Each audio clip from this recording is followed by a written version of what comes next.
अथ मंत्रपाठः।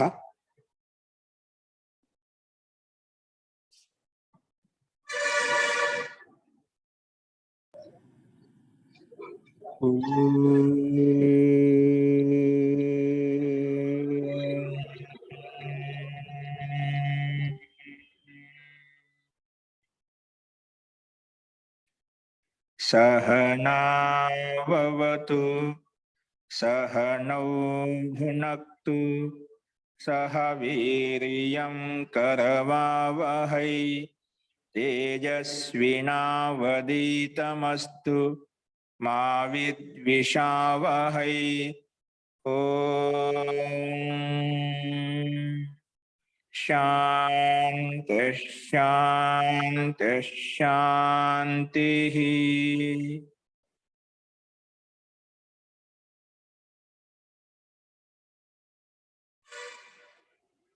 सर्वेभ्यो नमः। అందరికీ నమస్కారం అండి। నిన్న చెప్పిన పాఠంలో ఎవరికైనా సందేహాలు ఉన్నాయండి?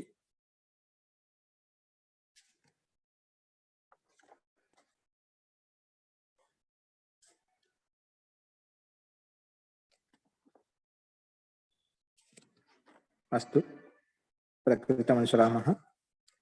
నిన్న మనము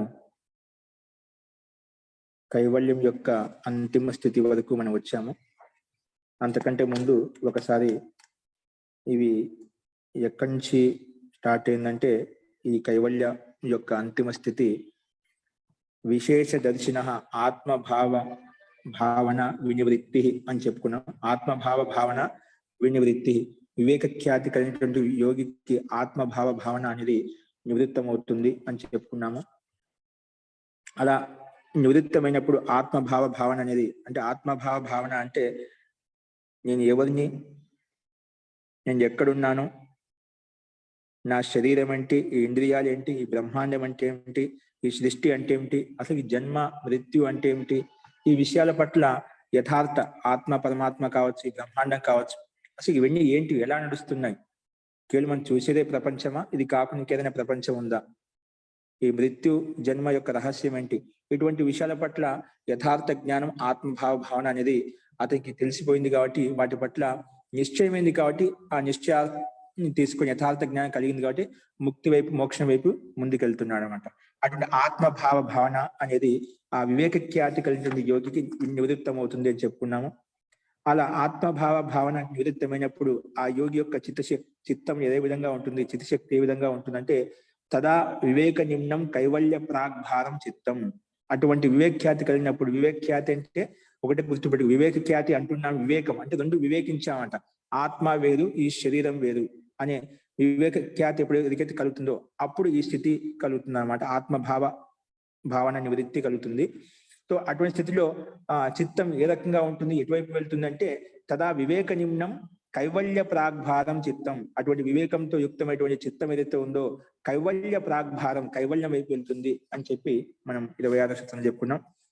అట్లా కైవల్య స్థితిలో ఉన్నప్పుడు కూడా, వివేక ఖ్యాతిలో ఉన్నప్పుడు కూడా, ఆ మార్గంలో వెళ్తున్నప్పుడు కూడా సంస్కార వశాత్ ఒక్కొక్కసారి అవకాశాన్ని బట్టి కొన్ని వేరే సంస్కారాలు కూడా, సాంసారిక విషయ వాసన కూడా ఉత్పన్నం అవుతుంటాయని చెప్పి ఇక్కడ నెక్స్ట్ సూత్రంలో 27వ సూత్రంలో చెప్పబడింది। తచ్చిద్రేషు ప్రత్యయాంతరాన్ని సంస్కారేభ్య ప్రత్యయాంతరాన్ని అంటే వేరే ప్రత్యయాలు, వేరే విషయాలు ఉత్పన్నమవుతాయంట। అంటే వివేక ఖ్యాతి ఉత్పన్నమైంది, వివేక ఖ్యాతి కలిగినప్పటికీ కూడా ఇంకా అది పరిపక్వ అవస్థ పొందలేదు కాబట్టి, మధ్యలో ఆ స్థితిలో ఉన్నప్పుడు కూడా ప్రత్యయాంతరాన్ని, వేరే ప్రత్యయాలు అంటే వేరే జ్ఞానం, అంటే వేరే సంస్కారాలు, అంటే సాంసారిక విషయ సంస్కారాలు ఏవైతే ఉన్నాయో అవి ఉత్పన్నం అవుతుంటాయి అని చెప్పాం। తచ్చిద్రేషు అంటే వివేక ఖ్యాతి ప్రవాహంలో కూడా, వివేక ఖ్యాతి కైవల్యం వైపు వెళ్ళినప్పుడు కూడా ఒక్కోసారి సంస్కారాలు ప్రబలంగా ఉండటం వలన మధ్య మధ్య వేరే సంస్కారాలు ఉత్పన్నం అవుతాయి అని చెప్పాం। కాబట్టి వాటిని ఏం చేయాలి, మళ్ళీ మధ్య మధ్యలో మన వివేక ఖ్యాతి కలిగినప్పుడు మధ్య మధ్యలో ఏవైతే సంస్కారాలు ఉత్పన్నం అవుతున్నాయో వాటిని ఏం చేయాలంటే, హానం ఏషాం క్లేశవద్ ఉక్తం, వాటిని నష్టం చేయాలంట। ఏషాం సంస్కరణం హానం, నష్టం చేయాలి। ఏ రకంగా నష్టం చేయాలి? క్లేశవద్ ఉక్తం, ఏ విధంగా అయితే అవిద్య, అస్మిత, రాగ, ద్వేష, అభినివేశ క్లేశాలు ఏవైతే ఉన్నాయో వాటిని నష్టం చేయడానికి ప్రక్రియ పద్ధతి ఏ విధంగా చెప్పుకున్నామో ఆ రకంగా క్రియాయోగం ద్వారా ఏ విధంగా నష్టం చేసుకోవాలని చెప్పుకున్నామో అదే రకంగా ఇక్కడ కూడా ఈ సంస్కారం నష్టం చేసుకోవాలి అని చెప్పి ఇది చెప్పుకున్నాము. తర్వాత అలాగా నష్టం చేసిన తర్వాత ఎటువంటి స్థితి కలుగుతుంది అంటే ప్రసంఖ్యానో అపి అకుశీదస్య సర్వతా వివేక ఖ్యాతిర్ ధర్మమేఘ సమాధి. అలాగా ఈ సంస్కారాన్ని క్లేశాలకు సమానంగా నష్టం చేసినప్పుడు అటువంటి వివేక ఖ్యాతి కలిగినటువంటి వ్యక్తి అంటే ఆ వివేక ఖ్యాతిలో అతనికి యోగ సిద్ధి యోగ విభూతులన్నీ కూడా కలిగాయన్నమాట. యోగ సిద్ధి ఏదైతే ఉందో, శక్తి సామర్థ్యం అయితే ఉందో, ఇంకా వివేక ఖ్యాతి ఏదైతే ఉందో, అతనికి విశిష్ట ప్రకాశమైనటువంటి యుక్తి ఖ్యాతి అంటే విశిష్ట జ్ఞానం ఏదైతే ఉందో వాటి పట్ల విరక్తి కలిగిందన్నమాట. ఆ వాటి పట్ల విరక్తి కలిగి వివేక ఖ్యాతి పట్ల, ఎందుకంటే వివేక ఖ్యాతి అనేది సత్వగుణ ప్రధానమైనమాట, సత్వగుణంతో యుక్తమై ఉంటుందన్నమాట. కాబట్టి ఇక్కడ గుణం అనేది సత్వగుణ ప్రకాశయుక్తమైనటువంటి స్థితి కాబట్టి దాని పట్ల విరక్తి పొందుతున్నమాట. అందుకే ప్రసంఖ్యానే అపి, ప్రసంఖ్యానం అంటే వివేక ఖ్యాతి కలిగినప్పటికీ కూడా అకుశీదస్య దాని పట్ల కూడా అకుశీద అంటే ఆ వివేక ఖ్యాతి పట్ల విశిష్టమైన ఖ్యాతి పట్ల అంటే జ్ఞానం పట్ల కూడా విరక్తి కలిగిందన్నమాట. అలాగే విభూతి ద్వారా ఉత్పన్నమైన సిద్ధుల వ్యక్తి ఉన్నాయి, వాటి పట్ల విరక్తి కలిగింది. అటువంటి వ్యక్తి అకుశీదస్య, అటు వివేక ఖ్యాతి కలిగినప్పటికీ కూడా అకుశీదస్య అతనికి వాటి పట్ల ఆసక్తి విరక్తి భావన కలుగుతుంది. వాటి పట్ల కూడా వివేక ఖ్యాతి పట్ల కూడా ఆ వివేక ఖ్యాతి సత్వగుణ ప్రధానమైన సత్వగుణ ప్రకాశం ఏదైతే ఉందో ఆ విభూతి ద్వారా కలిగిన సిద్ధులు ఏవైతే ఉన్నాయో, అష్టసిద్ధులు ఏవైతే ఉన్నాయో వాటి పట్ల విరక్తి భావన కలుగుతుంది. నాకు ఇది కూడా కాదు, ఇది కూడా అవసరం లేదు అని చెప్పి అటువంటి స్థితి ఏదైతే ఉందో ప్రసంఖ్యానే అప్పి అకుశీదస్య సర్వతా వివేక ఖ్యాతే, అటువంటి స్థితిలో విరక్తి భావనతో ఉన్నటువంటి వివేక ఖ్యాతి ఏదైతే ఉందో సర్వతా వివేక ఖ్యాతే, వివేక ఖ్యాతి ధర్మమేఘ సమాధి. అటువంటి స్థితిలో అలాగే నిరంతరంగా పరిపక్వ అవస్థలకు చెందినప్పుడు వివేక ఖ్యాతి కలుగుతుందని చెప్పి వివేక ఖ్యాతిలో ఉన్నప్పుడు ధర్మమేఘ సమాధి కలుగుతుందని చెప్పి ఇక్కడ చెప్పుకున్నాము. కాబట్టి అదే వివేక ఖ్యాతిని పరిపక్వ స్థితిని పొందేందుకు నిరంతరంగా అభ్యాసం చేస్తూ ఉంటే, యోగానుష్ఠానం చేస్తూ ఉంటేనా అది ధర్మమేఘ సమాధిగా మారిపోతుందని చెప్పాము. కాబట్టి ఈ రకంగా మారిపోతుందంట. అలా మారిపోయినప్పుడు ఏ స్థితి కలుగుతుందంటే పూర్తిగా తన అధికారంలోకి వచ్చేస్తుందన్నమాట. మధ్య మధ్యలో సంస్కారాలు ప్రత్యాంతరాన్ని సంస్కారేభ్య అని చెప్పిన పూర్వ సూత్రంలో ఆ సంస్కారాలు మధ్య మధ్యలో చిద్రాన్వేషణ చూసి ఏవైతే ఉత్పన్నమవుతున్నా అవి పూర్తిగా ఈ ధర్మమేఘ సమాధి ఉత్పన్నమైనప్పుడు పూర్తిగా అవి నష్టం అయిపోయాయి. మళ్ళీ మధ్యలో ఎటువంటి ఉత్పత్తి కావడానికి, ఆలంబన వచ్చినా ఉత్పత్తి కావడానికి అవకాశం లేదు. అటువంటి స్థితి ఎలా ఉంటుందంటే తతః క్లేశ కర్మ నివృత్తి. ఎప్పుడైతే ధర్మమేఘ సమాధి ఏర్పడిందో అతనికి అటువంటి ఉచ్చ స్థితి ఎప్పుడైతే ఏర్పడిందో వివేక ఖ్యాతి యొక్క పరమ వైరాగ్య స్థితి ఉచ్చ స్థితి ఎప్పుడైతే ఏర్పడిందో తతః దాని వల్ల ఏమవుతుంది, ఆ ధర్మవేగ సమాధి వలన తతః క్లేశ కర్మ నివృత్తి, క్లేశ కర్మలు నివృత్తమవుతాయి. అంటే అవిద్యాది క్లేశాలు దగ్ధవిజయం అవుతాయి. శుభ అశుభ కర్మలు కూడా, శుభ కర్మ ఏంటిది సత్వగుణ ప్రధానమైనటువంటి ప్రకాశయుక్తమైన కర్మ కదా, ఆ కర్మ వల్ల నీకు వివేఖ్యాతి కలిగిందాన్ని ఆ దాని పట్ల కూడా ఆ క్లేశ కర్మ శుభ కర్మలు అశుభ కర్మలు మిశ్రిత కర్మలు ఏవైతే ఉన్నాయో అవిద్యాది క్లేశాలు ఏవైతే ఉన్నాయో అవి పూర్తిగా తతః ధర్మవేగ సమాధి వలన నివృత్తి, వాటి అన్ని కూడా నివృత్తం అవుతాయి, నష్టం అయిపోతాయి. అంటే అవి దగ్ధబీజ భావం పొందుతాయి అని చెప్పి చెప్పుకున్నాము. అలా దగ్ధబీజ భావం చెందినప్పుడు ఏ స్థితి కలుగుతుంది, తదా సర్వ ఆవరణ మలాపేతస్. ఇప్పుడు ఆవరణం ఏం లేదు, దగ్ధబీజం అయిపోయినప్పుడు ఏముంది, ఎటువంటి దోషాలు లేవు, మొత్తం ఆవరణం తొలగించేసాం. ఇప్పుడు స్ఫటికమణితో యుక్తమైన దర్పణం ఏదైతే ఉందో, సీస ఆ అద్దం ఏదైతే ఉందో దాని మాలిన్యం అంతా పూర్తిగా కడిగి పాడేసామంట. ఇంకా ఏ మలం అనేది లేదు అక్కడ. క్లారిటీగా ఆత్మస్వరూపం కనిపిస్తున్నాడు, పరమాత్మ యొక్క స్వరూపం ప్రత్యక్షంగా కనిపిస్తున్నాడు, యథార్థంగా కనిపిస్తున్నాడు. ఏ అవరోధం లేదు, ఎటువంటి దోషం కనిపించడం అన్నమాట, ఎటువంటి దోషాలు లేవు. అందుకే తదా అప్పుడు ఆ స్థితిలో సర్వ ఆవరణ మలాపేతస్య పూర్తిగా ఆవరణం తొలగిపోయినటువంటి చిత్తం ఏదైతే ఉందో తదా సర్వ ఆవరణ మలాపేతస్య యోగినః జ్ఞానస్య ఆనంత్య, జ్ఞానం అత్యంత ఆధిక్యం కావడం వలన జ్ఞేయం అల్పం. ఇంకా తెలుసుకోవాల్సిన విషయం అంటే ఏమీ లేదు, మొత్తం తెలిసేసుకున్నామంట. తెలుసుకోవాల్సిన విషయం ఏదైనా ఉన్నామంటే ఎలా ఉందంటే ఆకాశే కద్యోత అని చెప్పి ఉదాహరణ చెప్పామంటే వ్యాస భాషలో.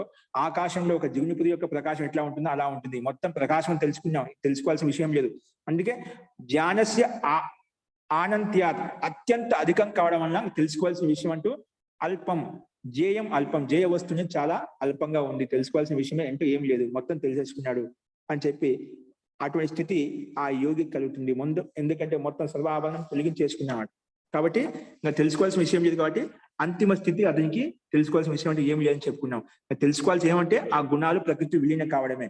కాబట్టి తెలుసుకోవాల్సిన విషయం అంటే ఏం లేదని చెప్పారు. అప్పుడు అటువంటి స్థితి ఏం కలుగుతుంది, తతః అప్పుడు ఏమైపోయింది, అంతా అన్ని విషయాలు తెలిసేసుకున్నా, ఏం లేదు. తతః కృతార్థానాం పరిణామ క్రమ సమాప్తి గుణానాం, తతః ఈ ధర్మవేగ సమాధి వలన మనకు తెలుసుకోవాల్సిన జేయం అత్యల్పం అని చెప్పినాం. ఎందుకంటే జ్ఞానం యొక్క సామర్థ్యం అత్యధికం కావడం వలన తెలుసుకోవాల్సిన విషయం అంటే ఏం లేదు. అటువంటి స్థితిలో తతః కృతార్థానం పరిణామక్రమ సమాప్తి గుణానం, కృతార్థ అంటే కృతకృత్యమైనటువంటి గుణాల యొక్క అధికారం ఏదైతే ఉందో అది పురుషుడికి భోగాపోగాన్ని కృతకృత్యం చేసాయి, అంటే అవి సిద్ధింపజేశాయి. అందుకే పరిణామ క్రమ సమాప్తి గుణానం. అప్పుడు ఈ కృతకృత్యం చేసినటువంటి చిత్తం ఏదైతే ఉందో అది చిత్తం అనే గుణాల ద్వారా ఉత్పన్నమైన చిత్తం కాబట్టి గుణానం పరిణామ క్రమ సమాప్తి, గుణానం పరిణామ క్రమ సమాప్తి. ఈ గుణాల యొక్క పరిణామ క్రమం ఏదైతే ఉందో అది సమాప్తం అవుతుంది, నష్టం అవుతుంది అని మనం చెప్పుకున్నాం. సరే, ఇక్కడ ధర్మవేగ సమాధి వలన భోగాపవర్గ రూపి కార్యాలను పూర్ణం చేసినటువంటి చిత్తం ఏదైతే ఉందో ఆ చిత్తము గుణాలతో ఉత్పన్నమైన చిత్తం అయితే ఉందో అది వాటి యొక్క పరిణామక్రమం ఏదైతే ఉందో అది నష్టం అవుతుంది చెప్పాం. గుణానం పరిణామక్రమ సమాప్తి. పరిణామం అనేది అంటే ఇవి గుణాల వలన సత్వగుణము రజోగుణం తమగుణం వల్ల ఇంద్రియాలు పంచభూత ఇవన్నీ ఏర్పడ్డాయి కదా, వాటి పరిణామం అనేది సమాప్తం అయిపోతున్నమాట. పురుషుడికి భోగాప కలిగచేయడం వరకే మనకు ఇవి వెంట ఉంటాయి అన్నమాట. సూక్ష్మ శరీరంలో కావచ్చు, స్థూల శరీరంలో కావచ్చు. అవి ఈ గుణ ఎప్పుడైతే మోక్షం కలిగిందో అవి వాటి యొక్క పరిణామక్రమం అనేది సమాప్తం అవుతుంది అని చెప్పుకున్నాం ఇక్కడ. సో పరిణామక్రమ గుణాల యొక్క పరిణామక్రమం సమాప్తం అవుతుంది అని చెప్పే పరిణామ క్రమం అంటే ఏమిటి? పరిణామం అంటే పరిణామం చెందేది పరిణామం చెప్పాము, కానీ ఇక్కడ క్రమం ఎటువంటి క్రమం? ఇక్కడ గుణాల యొక్క పరిణామ క్రమం సమాప్తి అవుతున్న క్రమం అంటే ఏమిటి ఇక్కడ అని చెప్పి మళ్ళీ ఒక ప్రశ్న వేసేది. ఇక్కడ ఆ ప్రశ్న విషయంలో మనం చెప్పుకుంటాం. అథ కో అయం క్రమో నామ ఇది. అథ కో అయం క్రమో నామ, ఈ క్రమం ఏంటి? ఆ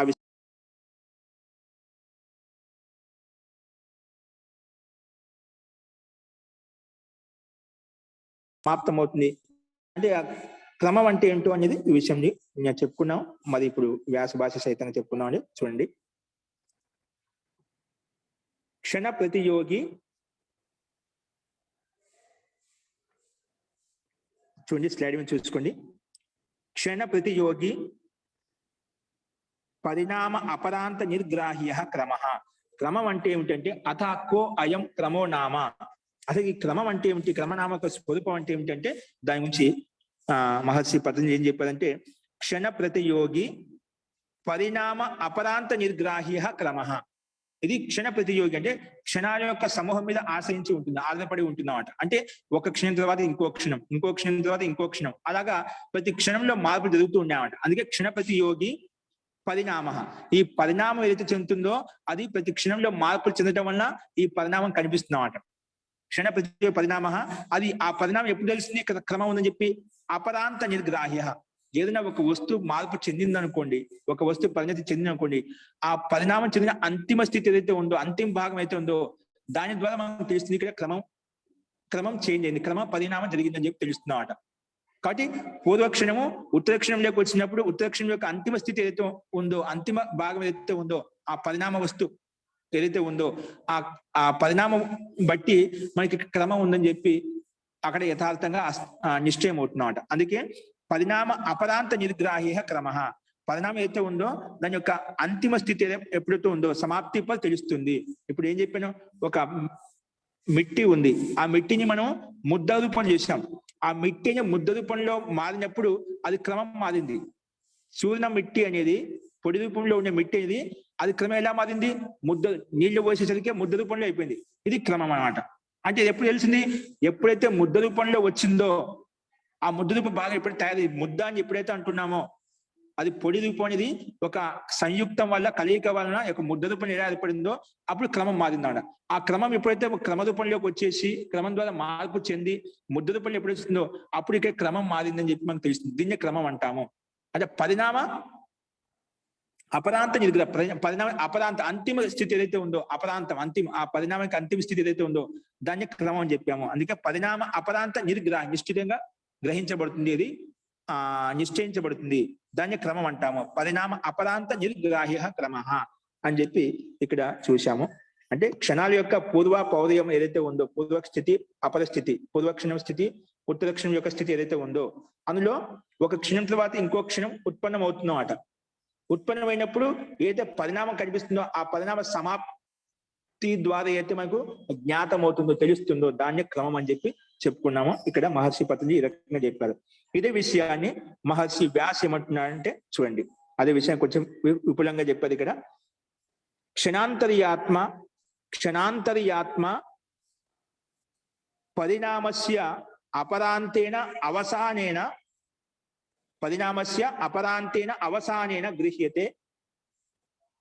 గృహ్యతే క్రమః. క్షణాంతర్యాత్మ అంటే ఇదే తాత్పర్యం ఇక్కడ. అంటే ఒక క్షణం తర్వాత ఇంకో క్షణం ఉత్పన్నం కావడం, ఇంకో క్షణం తర్వాత ఇంకో క్షణం ఉత్పన్నం కావడం, దాన్ని క్షణాంతర్యాత్మ. ఒక క్షణం తర్వాత ఇంకొక ఆత్మ తదే స్వరూపం, అటువంటి స్వరూపం ఉత్పన్నం కావడం అన్నమాట.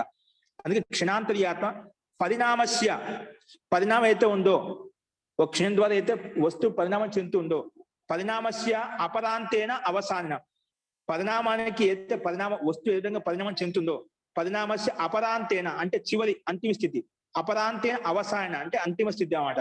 అపరాంతేన అవసాన గ్రహించబడుతుంది, దాన్ని క్రమం అంటాము అని చెప్పి ఇక్కడ చెప్పుకున్నాం. అర్థమైంది కదా. ఒక పొడి రూపు మిట్టి అనేది ముద్ద రూపంలోకి వచ్చిందంటే ఒక క్రమం అదే అన్నమాట. దాని తర్వాత ఇంకో క్రమం ఏం జరగదు. అంటే ఆ క్షణకాలంలో ఈ ముద్ద రూపంలో మారిపోయింది అన్నమాట. ఇంతవరకు పొడిగా ఉన్నది, దాంట్లో జలం నీరు పోయడం వలన వెంటనే అది గడ్డగా మారిపోయి ముద్దగా మారిపోయింది అన్నమాట. అది అంటే ఒక క్షణంలో మారిపోయింది అన్నమాట. పూర్వస్థితిలో పొడి రూపంలో ఉన్నది, ఉత్తర క్షణంలో ఏమి మారిపోయింది, అది ముద్ద రూపంలోకి మారిపోయింది. అదే క్రమం అంటాం. అది ఆ సమాప్తి పద అంటే పూర్వక్షణం యొక్క స్థితి ఏదైతే ఉందో, ఉత్తరక్షణంలోకి వచ్చిన ఉత్తరక్షణం యొక్క అంతిమ స్థితి పరిణామం లేడం ఉంది, అది మార్పు చెంది కదా, ఆ మార్పుని క్షణం అంటున్నాం ఇక్కడ. కాబట్టి పరిణామస్య అపరాంతేన అవసానేన గ్రహించబడుతుంది. ఏది క్రమం గుర్తించబడతాం. ఈ క్రమం ఎలా తెలుస్తుంది? నహి అననుభూత క్రమక్షణాః నవస్య పురాణత వస్త్రస్య అంతే భవతి. నాహి అననుభూత క్రమక్షణాః, ఇవి ఈ క్రమ అనుభూతిని పొందకుండా ఇది పరిణామం చెందదండి. అనుభూతి చెందకుండా పరిణామం కనిపించదు. ఎలాగంటే నవస్య పురాణత వస్త్రస్య అంతే భవతి. నవస్య ఒక కొత్త వస్త్రం యొక్క ఏదైనా ఒక కొత్త వస్త్రం తీసుకున్నాము, అది పురాణత్వాన్ని పొందింది అంటే పురాణత్వాన్ని పొందిందంటే అక్కడ క్రమంలో కాలాంతరంలో జీర్ణశీలం కావడం వల్ల అది మరి ఎప్పుడైనా కొంత కాలాంతరాలు పట్టుకున్నామంటే జీర్ణశీలం అయిపోతున్నాడు, ఖండాలుగా అయిపోతున్నామట. అంటే ఈ నూతనత్వాన్ని వదిలేసి పురాణత్వాన్ని పొందింది అంటే ఒక వస్త్రం నవీనంలో ఉన్నప్పుడు, కొత్తగా ఉన్నప్పుడు దానిలో చాలా ఆ వస్తువులో దృఢత్వం ఉంటుందా, గట్టిగా ఉంటుందన్నమాట. అదే కాలాంతరంలో క్షణక్షణంలో మార్పు చెందుతుంది కాబట్టి అది కొంత కాలం తర్వాత అదే వస్త్రం, నూతన వస్త్రం అనేది ఉపయోగించకపోయినా అది జీర్ణశీలం అయిపోతున్నాడు, పట్టుకుంటూ కూడా చిరిగిపోతున్నాడు, ఆ స్థితిలో ఉత్పన్నమవుతున్నాడు కాలాంతరంలో. అంటే దీన్ని బట్టి ఏమవుతుంది, ఆ పరిణామం ఏ విధంగా పోయింది, మార్పు చెందిందన్నమాట. నూతన వస్త్రం పురాతనత్వాన్ని పొందింది అంటే అక్కడ క్షణాన్ని అనుభూతిని పొందకుండా పురాతనత్వాన్ని పొందలేదు. ప్రతి క్షణం యొక్క అనుభూతిని పొందకుండా డైరెక్ట్ గా అది పురాతనత్వాన్ని పొందలేదు అనమాట. అంటే నూతనత్వాన్ని వదిలి పురాతనత్వంలోకి వచ్చిందంటే మధ్యలో క్షణాలు చాలా మార్పులు జరిగాయి. క్షణంలో మార్పు జరిగింది. క్షణంలో మార్పు జరిగింది కాబట్టి అది ఒకేసారి అది పురాతనత్వాన్ని పొందలేదు అనమాట. ఎందుకంటే ఒకేసారి జరిగితే మనకు కనిపించేది అనమాట, ఒకేసారి కాలాంతరంలో కనిపించింది. దీన్ని బట్టి ఏమైపోయింది, పరిణామ అపరాంత స్థితిలో అంటే అంతిమ స్థితిలో ఇది జీర్ణశీలం అయిపోయింది, పురాతనత్వాన్ని పొందని చెప్పి మనకు తెలుస్తుందన్నమాట. కాబట్టి ఇక్కడ ఈ క్షణం యొక్క సమూహాలు ఆధారం చేసుకొని ఇది పురాతనత్వాన్ని పొందిందని చెప్పి మనకు స్పష్టంగా అర్థమవుతున్నమాట. కాబట్టి మధ్యలో క్షణంలో మార్పు జరిగాయి కాబట్టి నూతన వస్త్రం పురాతనంగా మారిపోయింది అనేది మనకు అంతిమంలో తెలుస్తుంది అన్నమాట. అందుకే నవస్య కొత్తదానికి పురాతనత్వం అనేది వస్త్రస్య ఆ వస్త్రానికి అంతిమంలో కనిపిస్తుంది. నవస్య వస్త్రస్య పురాణత వస్త్రస్య అంతే భవతి, అంతిమంలో కనిపిస్తుంది అని చెప్పి ఇక్కడ ఆ క్రమం యొక్క విషయాన్ని ఇక్కడ చెప్పారు. తర్వాత ఇదే విషయం చెప్పిన తర్వాత నిత్యేషుచ క్రమో దుష్ట, నిత్య పదార్థాలు క్రమం ఉందని చెప్తున్నాం. మళ్ళీ ఇక్కడ ఆ విషయం చెప్పిన తర్వాత నిత్య పదార్థాలు ఏవైతే ఉన్నాయో నిత్య పదార్థాలు క్రమం ఉందంట. నిత్యేషుచ క్రమో దృష్ట, నిత్య పదార్థాల్లో కూడా క్రమం ఉంది, క్రమం చూడబడుతుంది, క్రమం ఉందని చెప్పారు. దృష్ట చూడబడింది. ఏ రకంగా నిత్య పదార్థాల క్రమం అనేది కింద చూడండి. ద్వయీచ ఇయం నిత్యత, ఈ నిత్యత అనేది నిత్య పదార్థమే ద్వైచ, రెండు రకాలు అంట. అంటే నిత్య పదార్థం రెండు రకాలు చెప్తున్నామట. ద్వైచ నిత్యత, ద్వైచ ఇయం నిత్యత, రెండు రకాలుగా ఉంది ఈ నిత్యత అనేది. ఏంటి రెండు రకాలు? ద్వైచ ఇయం నిత్యత, రెండు రకాలుగా ఉంది ఈ నిత్యత్వం అనేది. ఏంటంటే కూటస్థ నిత్యత, పరిణామి నిత్యతాచ. ఏంటంటే కూటస్థ నిత్యత, పరిణామి నిత్యత. నిత్య పదార్థాలు రెండు రకాలు. నిత్య పదార్థాలు రెండు రకాలు ఏంటివి? ఒకటి కూటస్థ నిత్యత, ఒకటి పరిణామి నిత్యత. రెండు నిత్యాలే, కానీ ఒకటి కూటస్థంగా ఉంది, ఒకటేమో పరిణామం చెందుతూ ఉందన్నమాట. అందుకే ఈ రెండు రకాలుగా కూటస్థ నిత్యత, పరిణామి నిత్యతాచ అని చెప్పి రెండు రకాలు చెప్పుకున్నాము. ఇప్పుడు ఇదే విషయం చెప్తున్నారు. కూటస్థ నిత్యత అంటే ఏమిటి, పరిణామి నిత్యత అంటే ఏమిటి అనేది ఇక్కడ మనకు చూపిస్తున్నారు. గమనించండి, స్లైడ్ మీద కనిపిస్తుంది చూడండి. తత్ర కూటస్థ నిత్యత పురుషస్య. ఇప్పుడు కూటస్థ నిత్యత అనేది ఎవరికి ఉంటుందన్న? పురుషస్య అంటే జీవాత్మకు ఉంటున్నవాడు. ఎందుకంటే జీవాత్మ పరిణామం చెందదు. అది కూటస్థ. ఒక స్తూపం, ఒక స్తంభం అనేది ఎలా ఉంటుంది? ఒకసారి దాంట్లో భూమిలో పాతినప్పుడు స్థిరంగా ఉంటుందన్నమాట. దాంట్లో ఏ పరిణామం, ఎటువంటి మార్పు జరగదన్నమాట. అంటే అంత స్థిరంగా ఉంటుందన్నమాట. అలాగే జీవాత్మ అంటే పురుషుడు అంటే జీవాత్మ కూటస్థ నిత్యత అని చెప్పి చెప్పారన్నమాట. తత్ర కూటస్థ నిత్యత పురుషస్య. అలాగే పరిణామి నిత్యత గుణానాం. ఏంటి రెండు ఏం చెప్పారు? పరిణామి నిత్యత చెప్పినాం కదా. పరిణామి నిత్యత గుణానాం. గుణాలంటే ఏం తెలుసు కదా? సత్వగుణము, రజోగుణము, తమోగుణము. ఈ గుణాలు నిత్యమే. ప్రకృతి నిత్యమైంది, నిత్య పదార్థమే. ఏ విధంగా జీవాత్మ నిత్యత పొంది ఉందో అలాగే ప్రకృతి కూడా నిత్య పదార్థం. కానీ ఆ గుణాల ద్వారా ఉత్పన్నమైనటువంటి ఇంద్రియాలు, పంచభూతాలు ఏవైతే ఉన్నాయో అవి పరిణామం చెందుతూ ఉన్నాయన్నమాట, పరివర్తన చెందుతూ ఉన్నాయి. ఈ గుణాలు చలాయమానంగా ఉన్నాయన్నమాట. అందుకని ఇది పరిణామి నిత్యత అని చెప్పాము. నిత్య పదార్థం రెండు రకాలు, ఒకటి కూటస్థ నిత్యంగా ఉంటుంది, ఒకటి పరిణామి నిత్యంగా ఉంటుంది. కానీ ఆ గుణాల ద్వారా ఉత్పన్నమైన వస్తువులు ఏవైతే ఉన్నాయో అది పరివర్తన చెందుతూ ఉన్నాయి, నష్టం అవుతున్నాయి. అందుకే పరిణామి నిత్యత అని చెప్పాము. అందుకే ఈ నిత్య పదార్థాలుగా ఒకటి కూటస్థ నిత్యత, పరిణామి నిత్యత. కూటస్థ నిత్యత అనేది జీవాత్మకు ఉంటుంది, పరిణామి నిత్యత అనేది ప్రకృతికి ఉంటుంది, అంటే గుణాలకు ఉంటుంది అన్నమాట. గుణాలకు ఉంటుంది. ఎందుకంటే గుణాల ద్వారా ఉత్పన్నమైనటువంటి మహాతత్వము, అహంకారం, తన్మాత్రలు, పంచభూతాలు, ఇంద్రియాలు ఏవైతే ఉన్నాయో, మనసు, ఇవన్నీ ఏవైతే ఉన్నాయో అవన్నీ కాలాంతరం నష్టం అయిపోతాయి. పరిణామం చెందే కదా, అవి శాశ్వతంగా ఉండవు.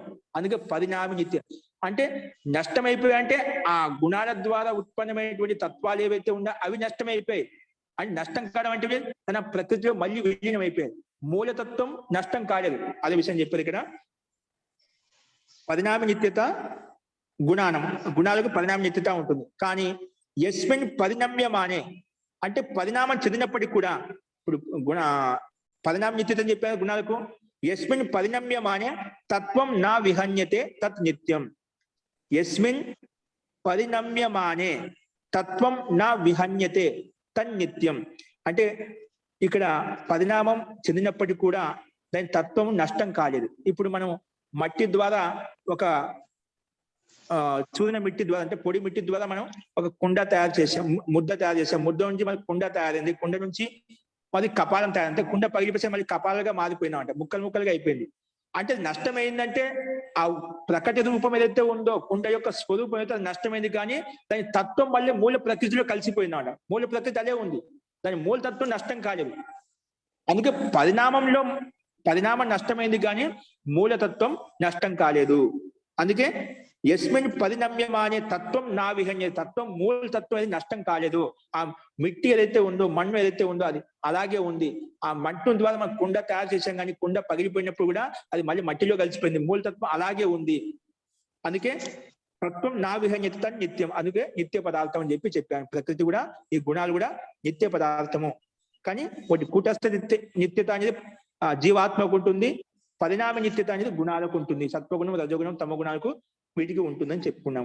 కానీ ఇక్కడ ఉభయస్యచ తత్వ అనభిఘాతాత్ నిత్యత్వం. కానీ రెండు పదార్థాలు ఉభయస్యచ తత్వ అనభిఘాతాత్, తత్వం అనేది రెండు చోట్ల నష్టం కాలేదు. జీవాత్మక తత్వం అలాగే ఉంది, ప్రకృతి యొక్క గుణాల యొక్క తత్వం అలాగే ఉంది. కానీ రెండు నిత్యంగా ఉన్నాయంటే వీటిలో అభిఘాతం కాలేదు కాబట్టి, నష్టం కాలేదు కాబట్టి నిత్యత్వం, అంటే రెండింటికి నిత్యత్వం అనేది ఉంది.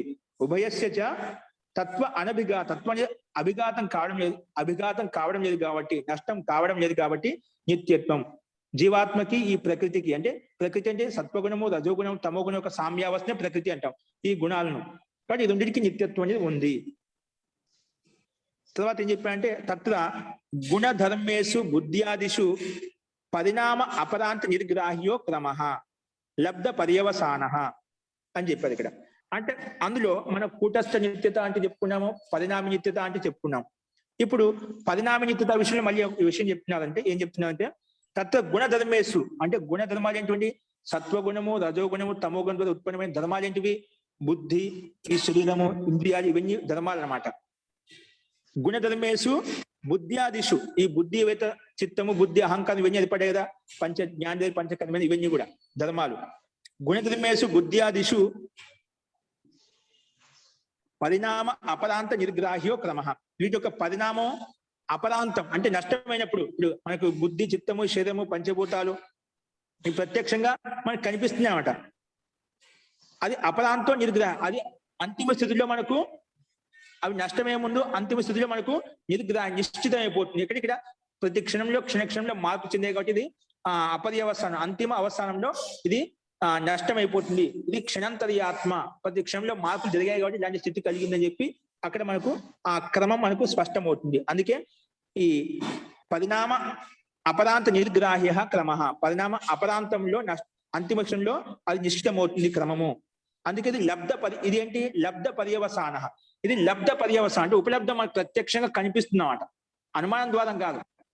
అది లబ్ధ పర్యవసానం. ఇప్పుడు ఈ గుణాల ద్వారానే మనకు ప్రకృతి వల్ల మహాతత్వం ఏర్పడింది, మహాతత్వం వల్ల అహంకారం వల్ల ఈ తన్మాత్రలు ఏర్పడ్డాయి, తన్మాత్రల వల్ల ఈ పంచభూతాలు, ఇంద్రియాలు, మనకు కర్మేంద్రియాలు, ఇవన్నీ మనసు, ఇవన్నీ ఉత్పన్నమే తెలుస్తుంది. ఇవి కొంతకాలం తర్వాత నష్టం అయిపోతాయి. పరిణామం అంటే ప్రతి క్షణంలో మార్పులు ఉత్పన్నమైనప్పుడు ఒక స్థితిలో ఉన్నాయి, అది పరిణామం చెంది వృద్ధావస్థ, ప్రౌఢావస్థలో మార్పు చెందుతూ అంతిమ స్థితిలో వచ్చేది జీర్ణశల్యం అయిపోయి నష్టం అయిపోతాయి అన్నమాట. అంటే ఇది పరిణామం లబ్ధ పర్యవసాన. ఈ పరిణామం అనేది మనకు ప్రత్యక్షంగా కనిపిస్తుంది అన్నమాట.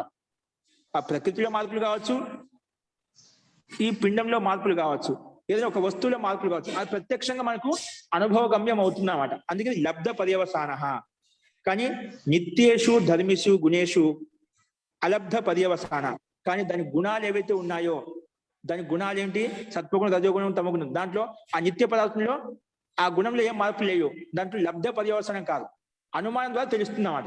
ఇది నష్టం కాదని చెప్పి మనం అనుమానం ద్వారా చెప్పవచ్చు అన్నమాట. అంటే దాంట్లో మార్పులు జరగలేదు, దాంట్లో క్రమం లేదు, దాంట్లో పరిణామం చెందలేదు. మూల తత్వాలు ఏవైతే ఉన్నాయో అవి అలాగే ఉన్నాయి. అందుకని లబ్ధ పర్యవసానం కాదు. నిత్యేషు ధర్మిషు గుణేషు అలబ్ధ పర్యవసాన. అంటే సత్వగుణం, రజోగుణం, తమగుణంలో మూల పదార్థాలు ఎట్లా ఉన్నాయి అవి అలాగే ఉన్నాయి, దాంట్లో ఎటువంటి మార్పులు జరగడం లేదు. ఇప్పుడు ఏ విధంగా కూటస్థ నిత్యత ఆత్మకు ఉందని చెప్పామో అటు మూల ప్రకృతికి అలాగే ఉంటుంది, దాంట్లో ఎటువంటి మార్పులు జరుగు. అందుకే అలబ్ధ, అది లబ్ధం కావడం లేదు, ఉపలబ్ధి కావడం లేదు, ప్రత్యక్షంగా కనిపించడం లేదు. కానీ ఆ స్థితి ఉంది కాబట్టి మనకు అనుమానం ద్వారా ఈ వస్తువు అలాగే ఉందని చెప్పి, మూలతత్వం అలాగే ఉందని చెప్పి మనకు తెలుస్తుంది అన్నమాట. అలా చెప్పిన తర్వాత కూటస్థ నిత్యేషు స్వరూప, ఇప్పుడు పరిణామ నిత్యత విషయం చెప్పినామట. ఇప్పుడు కూటస్థ నిత్యత ఏంటి ఆ విషయం చెప్తున్నామట. ఇప్పుడు పరిణామ నిత్యత ఏం చెప్పామంటే, ఇప్పుడు గుణాల వల్ల ఉత్పన్నమైనటువంటి పదార్థాలు ఏవైతే ఉన్నాయో అవి కొంతకాలం తర్వాత నష్టం అయిపోతున్నాయో, జీర్ణశల్య అవస్థ కలిగింది కాబట్టి మనకు పరిణామ అపరాంత స్థితిని బట్టి నిశ్చయించుకునే ఇక్కడ క్రమం ఉందని చెప్పి. ఎందుకు నష్టం అవుతున్నాయి కదా, ఈ సృష్టి నష్టమై చూస్తాం, ప్రళయకాల అవస్థ వస్తుంది, మనకి చిన్న చిన్న కండ పదార్థాలు జరుగుతుంటాయి, ఈ సృష్టిలో భిన్న భిన్న మార్పులు జరుగుతుంటాయి. అదేవిధంగా మన శరీరంలో కూడా భిన్న భిన్న మార్పు చూస్తున్నాం, క్షణంలో మార్పు చూస్తున్నాం, కాలాంతంలో పరిణామం చూస్తున్నాం, నష్టం అయిపోతే స్థితిని కూడా స్వరూపం కూడా మనం ప్రత్యక్షంగా చూస్తున్నాం. కాబట్టి ఇక్కడ ఆ క్రమం అనేది దాంట్లో మార్పులు ఉంటాయి, ఆ గుణాలు మారుతూ ఉంటాయి. అందుకే లబ్ధ పర్యవసానం చెప్పాము. కానీ మూల తత్వాలు ఏవైతే ఉన్నాయో ఇప్పుడు చెప్పాను, మిట్టి నుంచి, పొడి మిట్టి నుంచి కుండ తయారు, ముద్ద నుంచి కుండ నుంచి మళ్ళీ పగిలిపోయి కపాలాలు ఏర్పడ్డాయి. అలా మా కపాలు కూడా మళ్ళీ మిట్టిలో కలిసిపోయాయి అన్నమాట. అలాగే దీంట్లో మార్పులు కనిపిస్తుంది. మూలతత్వం నా విహన్యతే, మూలతత్వం అలాగే ఉంది, అది అలబ్ధ పర్యవసాన. అది ఎట్లా ఉందో దాంట్లో ఎటువంటి మార్పులు జరగలేదు అనమాట. అందుకే అలబ్ధ పర్యవసానం అని చెప్పి చెప్పుకున్నాం. ఇప్పుడు కూటస్థ నిత్యత విషయం చెప్తున్నామట. కూటస్థ నిత్యతేషు స్వరూప మాత ప్రతిష్ఠేషు ముక్త పురుషేషు స్వరూప అస్థిత క్రమేణైవ అనుభూయతే ఇది. ఇక చూడండి, కూటస్థ నిత్య పదార్థంలో సరే పరిణామ నిత్యతలో పరిణామాలు మార్పు చెందుతున్న, మూలతత్వం మార్పు చెందలేదు, దాంట్లో క్రమం లేదు, అది అలబ్ధ పర్యవసానం. ఏవైతే పరిణామం కనిపిస్తుందో మార్పు చెంది నష్టమైపోతున్నాయో అది లబ్ధ పర్యవసానం చెప్పావు. మరి కూటస్థ నిత్యతలో క్రమం ఏంటి? రెండు నిత్య పదార్థ క్రమం ఉందని చెప్పావు. ఒకటి కూటస్థ నిత్య, పరిణామ నిత్యత. ఇప్పుడు కూటస్థ నిత్యత విషయంలో ఏంటంటే కూటస్థ నిత్యతేషు స్వరూప మాత్ర ప్రతిష్ఠ. కూటస్థ నిత్య జీవాత్మ, కూటస్థ నిత్యత్వం ఏదికి ఉంది? జీవాత్మకు ఉంది. స్వరూప మాత్ర ప్రతిష్ఠేసు, స్వరూప మాత్రం అంటే జీవాత్మ తన స్వరూపంలో ప్రతిష్ఠితం అయిపోయినాడు. స్వరూప మాత్ర ప్రతిష్ఠేసు ముక్త పురుషేషు, ఈ స్వరూప ప్రతిష్ఠ ఎవరికి కలుగుతుంది? ముక్త పురుషేషు, ముక్త పురుషులకు మాత్రమే కలుగుతుంది అన్నమాట. అందరికి కలిగదన్నమాట, మనకు కలగదు. ఇది ముక్త పురుషులు, జీవన్ముక్త పురుషులు ఎవరైతే ఉన్నారో వారికి మాత్రమే. స్వరూప మాత్ర ప్రతిష్ఠేసు ముక్త పురుషేషు స్వరూపత, స్వరూప అస్థిత, స్వరూప అస్తిత్వం చూడు అది క్రమేణేవ అనుభూయతే. ఆ స్వరూప అస్తిత్వం అలాగే ఉందని చెప్పి వాళ్ళకు క్రమపూర్వకంగా అనుభూతి కలుగుతుంది. క్రమేణేవ అనుభూయతే, క్రమేణేవ అనుభూయతే ఇది. తత్ర అపి అలబ్ధ పర్యవసాన, అది క్రమంగా ఉంది, మూలతత్వం అలాగే ఉంది. ముక్త పురుషుడు తన ఆత్మస్వరూపం లీనమై ఉన్నదన్నమాట. లీనమై ఉన్నది ఎలా తెలుస్తుంది అన్నమాట? ఎలా తెలుస్తుంది? అనుభవం ద్వారా తెలుస్తుంది, అనుభూతి ద్వారా తెలుస్తుంది. ఇది శాశ్వతంగా ఇలాగే ఉంది, ఇది నష్టం కావడం లేదు, పరిణామం చెందటం లేదు. అది అనుభవం ద్వారా, అది కూడా అనుభవం క్రమేణైవ అనుభూయతే ఇది.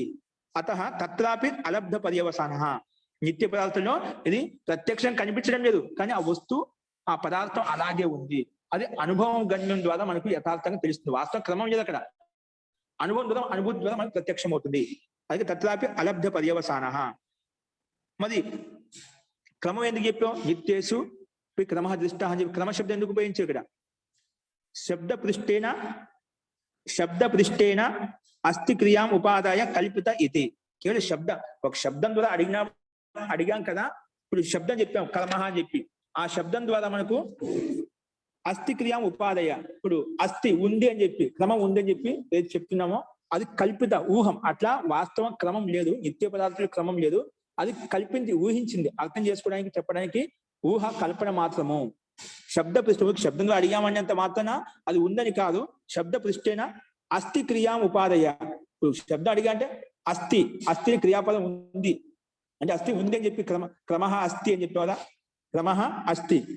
ఇప్పుడు అస్థి క్రియాన్ని తీసుకొని ఏదైతే మనం కథనం చేస్తున్నామో అది కల్పిత, కల్పన ద్వారా చెప్పబడింది, అర్థం చేసుకోవడానికి చెప్పబడింది. వాస్తవంగా నిత్య పదార్థాలు క్రమం ఉండదు, అలాగే ఉంటాయి. అది అనుభవం ద్వారా తెలుస్తాయి. ఎందుకంటే నిత్య పదార్థం ఎల్లప్పుడూ ఉంటుందని చెప్పి ఆ ఆత్మ ముక్త పురుషుడు,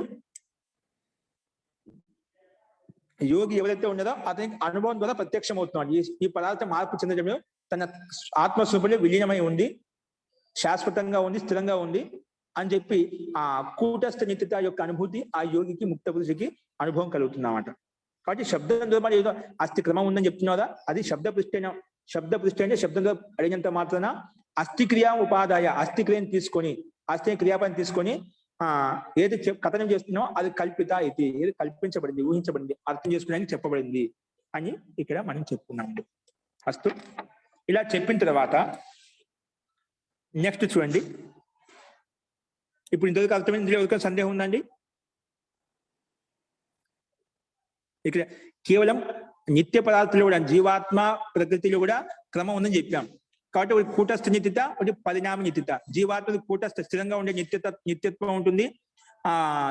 గుణాలకు పరిణామ నిత్యత, ఆ గుణాల ద్వారా ఉత్పన్నమైనటువంటి పదార్థాలు ఏవైతే ఉన్నాయో అవి పరిణామం చెందుతూ ఉంటాయి కాబట్టి పరిణామ నిత్యత అని చెప్పాం. ఓకే, ఇది చెప్పిన తర్వాత మళ్ళీ ఒకటి చాలా ఇక్కడ పూర్వపక్షి వేరే రకంగా ప్రశ్న అడుగుతున్నారు. ఇక్కడ చూడండి,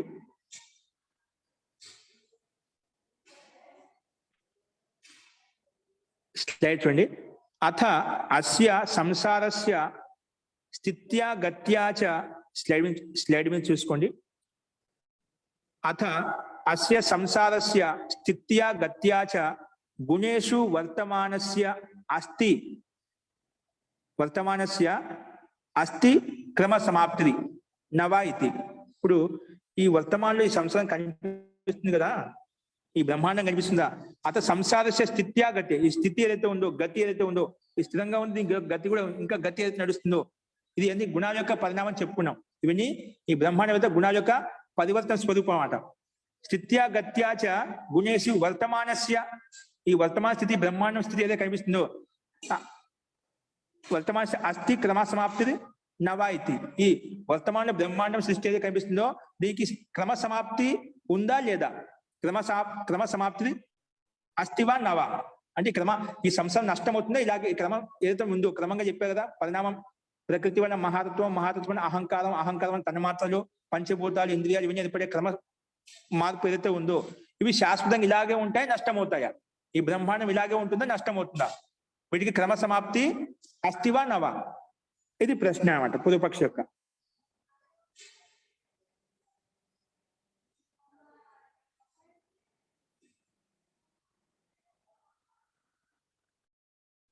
అర్థమైందండి. అంటే ఈ సంసారంకి క్రమస్థితి ఉందా లేదని చెప్పి ప్రశ్న. దీనికి సమాధానం చెప్పాడంటే ఆ వచనీయం ఏతత్. నువ్వు ప్రశ్న అడిగావు, ఈ సంసారం క్రమ సమాప్తి ఉంటుందా లేదా, శాశ్వతంగా ఉంటే ఇలాగే ఉంటుందా లేదా, నష్టం అవుతుందా, దానికి సమాధానం చెప్పాడు సిద్ధాంతి, ఆ వచనీయం ఏతత్. ఇది ఒక మాట చెప్పే సమాధానం కాదు. ఈ క్రమ సమాప్తి ఉంటుందా, సంసారం ఉంటుందా లేదనేది దానికి ఒకే ప్రశ్నకు ఒకే శబ్దంలో దీనికి సమాధానం చెప్పలేమట. ఆ వచనీయం, ఇది ఒకే వచనం చెప్పలేము దీనికి సమాధానం. ఆ వచనీయం ఏతత్. ఎందుకు ఆ వచనీయం ఏతత్ అని చెప్పారు, కథం, ఎందుకు అలా చెప్పలేము అంటే అస్థి ప్రశ్న ఏకాంత వచనీయ.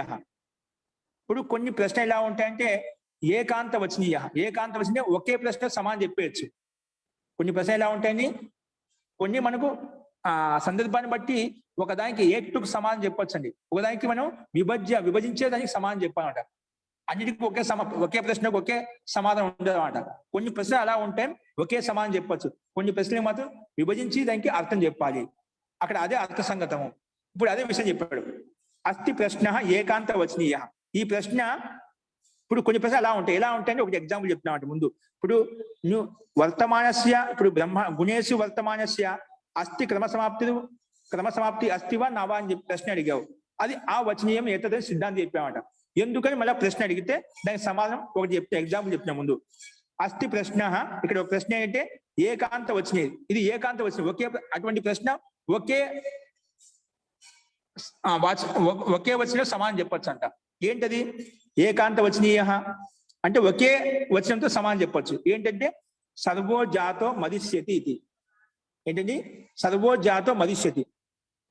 ప్రశ్న ఏంటి ఇక్కడ, ఇప్పుడు పుట్టిన వాళ్ళంతా చనిపోతారు, పుట్టిన వాళ్ళంతా చనిపోతారా, పుట్టిన వాళ్ళంతా జాత సర్వో జాత అందరూ ఉత్పన్నమవుతున్నారు, మదిష్యంతి వాళ్ళంతా చనిపోతారు. పుట్టిన వాళ్ళు గిట్టక మాట అంటాం కదా, జాతస్య ధ్రువ మృత్యు, జాతస్య ధ్రువ మృత్యు అంటే ఉత్పన్నమైన ప్రతివాడు నష్టమైపోతాడు. ఇది మన ప్రశ్న. ఏ ప్రశ్న, పుట్టిన వాళ్ళంతా చనిపోతారు, అవునా కాదా, ఓం భో అవశ్యం, ఓం భో అని చెప్పి దీన్ని ఒకే వచనం చెప్పొచ్చు అన్న. పుట్టిన వాళ్ళు ఖచ్చితంగా చనిపోతారు అంటే ప్రశ్న ఇప్పుడు యథార్థం ఉందానికి. ఆయన ప్రశ్న ఏంటి, పుట్టిన వాళ్ళు చనిపోతారు, అవునా కాదా, అవును, ఓం అని చెప్పి చెప్పాడు, అవును అని చెప్పి. ఓం భో ఇది, హే భో ఖచ్చితంగా చనిపోతారు, పుట్టిన వాళ్ళు ఖచ్చితంగా చనిపోతారు అని చెప్పి సమానం. ఇది ఏకాంత వచ్చిన ప్రశ్న అన్నమాట. కానీ ఈ ప్రశ్న ఎలా ఉంది, అలాగే ఇంకోటి అథ సర్వో మృత్వా జనిష్యతే ఇది. ఇంకోటి ఏంటి, అథ రెండో ప్రశ్న వేసేది ఇక్కడ, అంటే అది పైన ఉదాహరణ చెప్పి సిద్ధాంతి దీనికి ఆయన సమానం చెప్తున్నాడు అనమాట. రెండో ప్రశ్న వేసేది ఇక్కడ, అథ సర్వో మృత్వా జనిష్యతే ఇది. సరే, పుట్టిన వాళ్ళందరూ చనిపోతారని చెప్పావు, పుట్టిన ప్రతి ఒక్కరు ఖచ్చితంగా చనిపోతారు. అదే మరి చనిపోయిన ప్రతి వాళ్ళందరూ పుడతారా మళ్ళీ, ఇది అవునా కాదా? ఒక ప్రశ్న ఏం చెప్పావు, పుట్టిన వాడందరూ ఖచ్చితంగా గిట్టక మాడు, అంటే పుట్టిన వాళ్ళు ఖచ్చితంగా మదిష్యతి ఇది చనిపోతుంది ఖచ్చితంగా. దానికి సమానం ఒకే వాక్యంలో ఒకే వచనంలో చనిపోతారు అని చెప్పాను. మళ్ళీ రెండో ప్రశ్న వేసే ఇక్కడ, అథ సర్వో మృత్వా జనిష్యతే ఇది. అందరు చనిపోయిన వాళ్ళంతా మళ్ళీ పుడతారా, పుట్టిన వాళ్ళు చనిపోతారని చెప్పావు, అవునని చెప్పావు. అదేవిధంగా చనిపోయిన వాళ్ళంతా మళ్ళీ పుడతారా, ఇది విభజ్య వచనీయం ఏతత్. ఇది విభజించి చెప్పామట. మళ్ళీ పుడతా అని చెప్పకూడదు. మళ్ళీ చనిపోయిన వాళ్ళందరూ మళ్ళీ పుడతారా, అది మనం ఒకే వాక్యం పుడతారని చెప్పి చెప్పకూడదు, అది దోషయుక్తం అవుతుంది. ఎందుకు చూడండి, విభజ్య వచనీయం ఏతత్. నువ్వు చనిపోయిన వాళ్ళందరూ మళ్ళీ పుడతారని చెప్పి ప్రశ్న వేసావు కదా, అది విభజించేదని వచనం చెప్పాలి, దానికి సమానం చెప్పాలి. విభజ్య వచనీయం ఏతత్, విభజించి దీనికి సమానం చెప్పాలి. ఏంటి, ప్రత్యుదిత ఖ్యాతి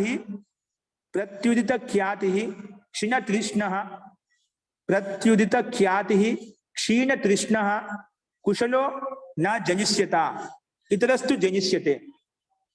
ప్రత్యుదిత ఖ్యాతి అంటే ఎవరికైతే వివేక వైరాగ్యం ఉత్పన్నమైందో, క్షీణ తృష్ణ క్లేశాలు కూడా క్షీణవీర్యం చేశారు. నష్టం ఇప్పుడు మన పైన ముందు చెప్పిన విధంగా అన్ని క్లేశ కర్మలు నష్టం అయిపోయాయి, దగ్ధబీజం చేశారన్నమాట. అటువంటి కుశలో యోగి ఎవరైతే ఉన్నదో నా జనిష్యతే, ఎవరైతే ఈ జన్మలో వాళ్ళు క్లేశాలను కర్మలు నష్టం చేసుకునేదో వాళ్ళకి మళ్ళీ జన్మ ఉండదు, వాళ్ళకి మళ్ళీ జన్మ ఉండదు అన్నమాట. ఇతరస్తు జనిష్యతే, ఎవరైతే క్లేశ కర్మ నష్టం కాలేదో, దగ్ధబీజ భావం కాలేదో, ఇతరస్తు తే జనిష్యతే, వాళ్ళు మళ్ళీ ఉత్పన్నం అవుతారు. ఇది విభజ్య వచనీయం అనమాట. అంటే దీనికి 2 రకాల సమానం చెప్పామన్నమాట. అక్కడ చనిపోయిన వాళ్ళందరూ పుడతారంటే దానికి పుడతా అని చెప్పకుండా ఎవరికైతే వివేక వైరాగ్యం ద్వారా క్లేశ కర్మలను దగ్ధబీజభావం చేసుకున్నారో వాళ్ళకి జన్మ ఉండదు. ఎవరైతే క్లేశ కర్మలు దగ్ధబీజభావం కాలేదో వాళ్ళకి మళ్ళీ జన్మ ఉంటుంది. కాబట్టి నువ్వు పైన చెప్పిన విధం ప్రకారంగా దానికి సమానం తీసుకొస్తున్నావు. ఏం చెప్పావు? ఈ సంసారం క్రమ సమాప్తి ఉంటుందా లేదా, అది ఏంటి ఆ వచనీయం అవుతుంది. ఒకే వచనం చెప్పలేము. ఎందుకు చెప్పలేము? ఈ విధంగా సమానం చెప్పామట. అది ఇప్పుడు దీనికి సమానం తీసుకొస్తున్నారు. తథ అలాగే ఇంకో ప్రశ్న చెప్పాం. మనుష్య జాతి శ్రేయసి నవ, ఈ మనుష్య జాతి శ్రేష్టమైందా కాదా? ఈ మనుష్య జాతి ఇది శ్రేష్టమైందా కాదా? తథ అలాగే మనుష్య జాతి శ్రేయసి నవ, శ్రేష్టమైందా కాదా? దానికి సమాధానం శ్రేయసి ఇత్యం పరిపృష్టే విభజ్య వచనీయ ప్రశ్న.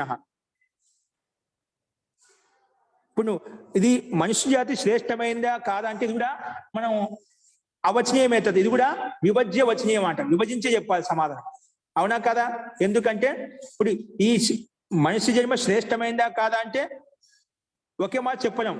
శ్రేష్టమైన చెప్పలేము, శ్రేష్టం కాదని చెప్పలేం. ఎందుకంటే అది చెప్పాలి. శ్రేయసి ఇత్యవం శ్రేష్టమైందా కాదా పరిపృష్టి ఇలా అడిగినప్పుడు విభజ్య వచనీయం ప్రశ్న, ఇది కూడా విభజించి చెప్పాల్సిన ప్రశ్న. ఎందుకు? దానికి సమానం చెప్తున్నాడు ఇక్కడ.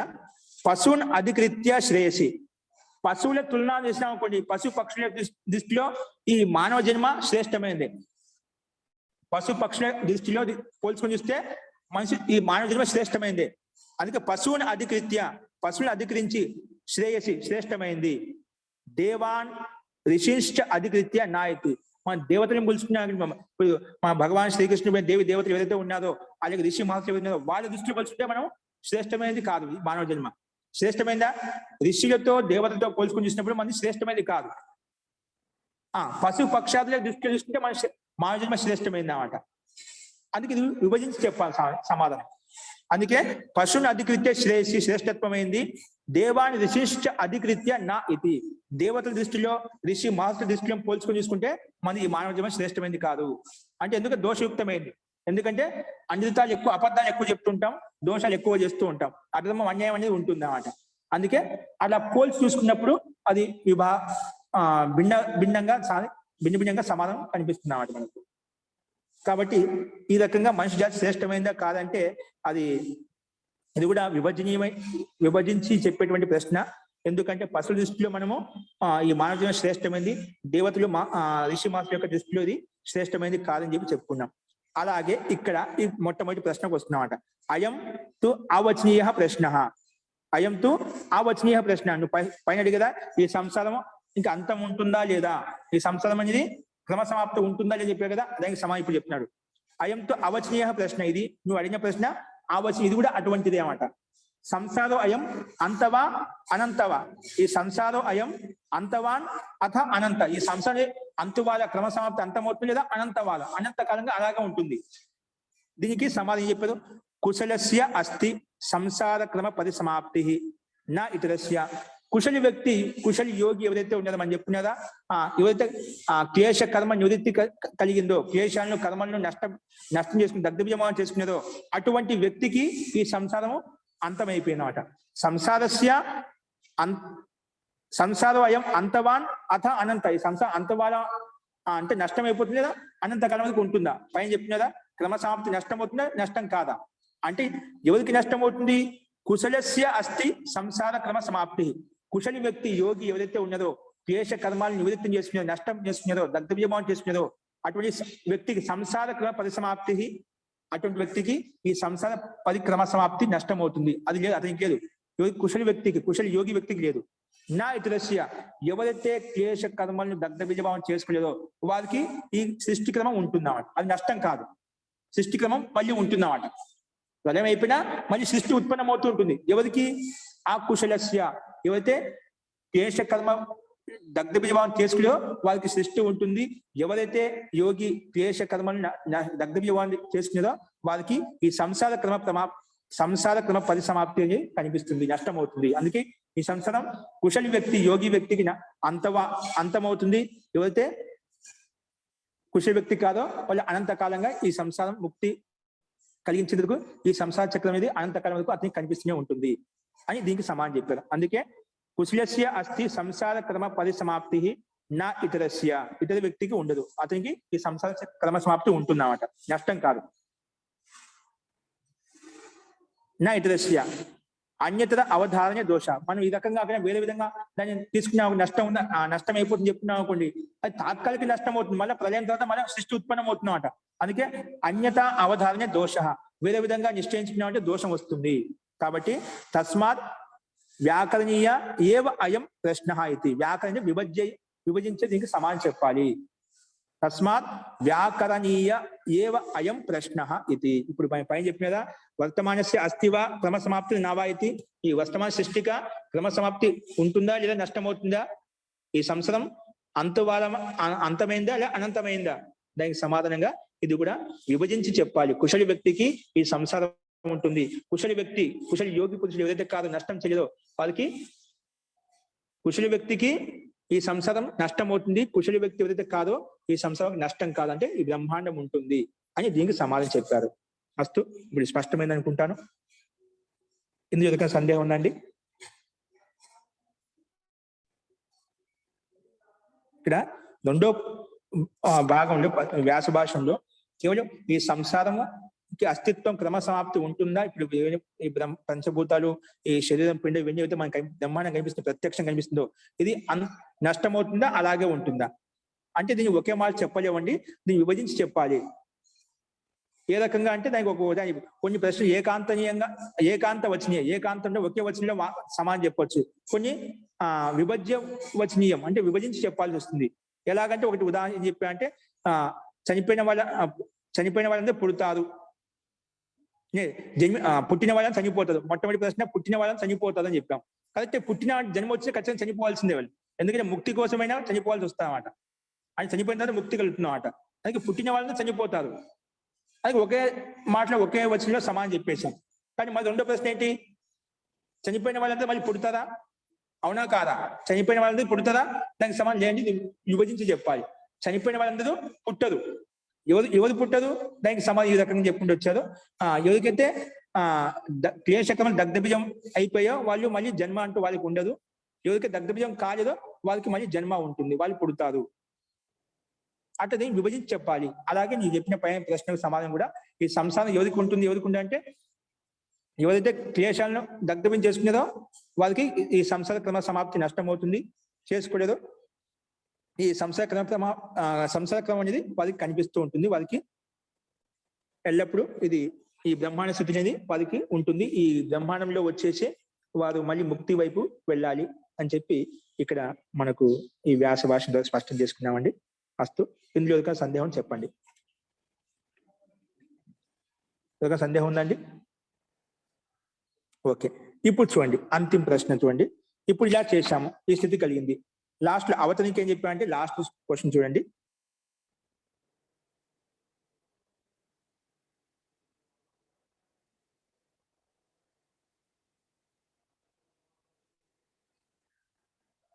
ఈ స్థితి కలిగిన తర్వాత ఏం స్థితి కలిగింది? సో క్రమం అంటే చెప్పాం. ఇప్పుడు పరిణామ అపరాంతం ద్వారా నిర్గ్రాహ్యం అవుతుంది, నిశ్చయం చేయబడుతుంది, అది క్రమం చెప్పాము.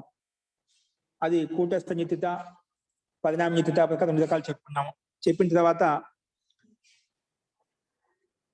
క్రమం యొక్క స్వరూపం చెప్పుకున్న తర్వాత ఇప్పుడు అంతిమం ఏం చెప్తున్నా అంటే కైవల్యం యొక్క స్వరూపం. ఇప్పుడు క్రమం చెప్పుకున్నాం మనం. ఇప్పుడు క్రమం ఎందుకు వచ్చింది ఈ స్థితి అంటే తత్కృతార్థనం పరిణామ క్రమ సమాప్తి గుణానం. చరితార్థం అయిపోయింది, చిత్తం యొక్క అధికారం చరితార్థం అయిపోయింది, జీవాత్మకు ముక్తి అందజేసింది అన్నమాట. చరితార్థం ఎందుకంటే క్రమ సమాప్తి నష్టం అయిపోయింది అన్నమాట, ప్రకృతి విలీనం అయిపోయింది అన్నమాట.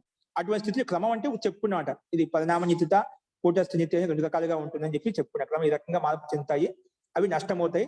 నష్టమైతే ఎక్కడ అవుతాయి? ఇప్పుడు చెప్పాం కదా, ప్రకృతి మహాన్ మహతో అహంకార, అహంకార తన్మాత్రాన్ని, తన్మాత్రేభ్య పంచభూతాన్ని, పంచభూతేభ్య ఇంద్రియాని అని చెప్పుకున్నమాట. అంటే ఇవి క్రమంగా ఉత్పన్నమయ్యాయి. ప్రతి 3 గుణాల వల్ల ఇవన్నీ ఉత్పన్నమయ్యాయి. ఇవన్నీ పరిణామ భోగాపవర్గం కోసం ఉత్పన్నమయ్యాయన్నమాట. భోగాపవర్గాన్ని కలిగజేసిన తర్వాత మళ్ళా అవి ఒక్కటి క్రమంగా తన ప్రకృతి విలీనం అవుతాయి.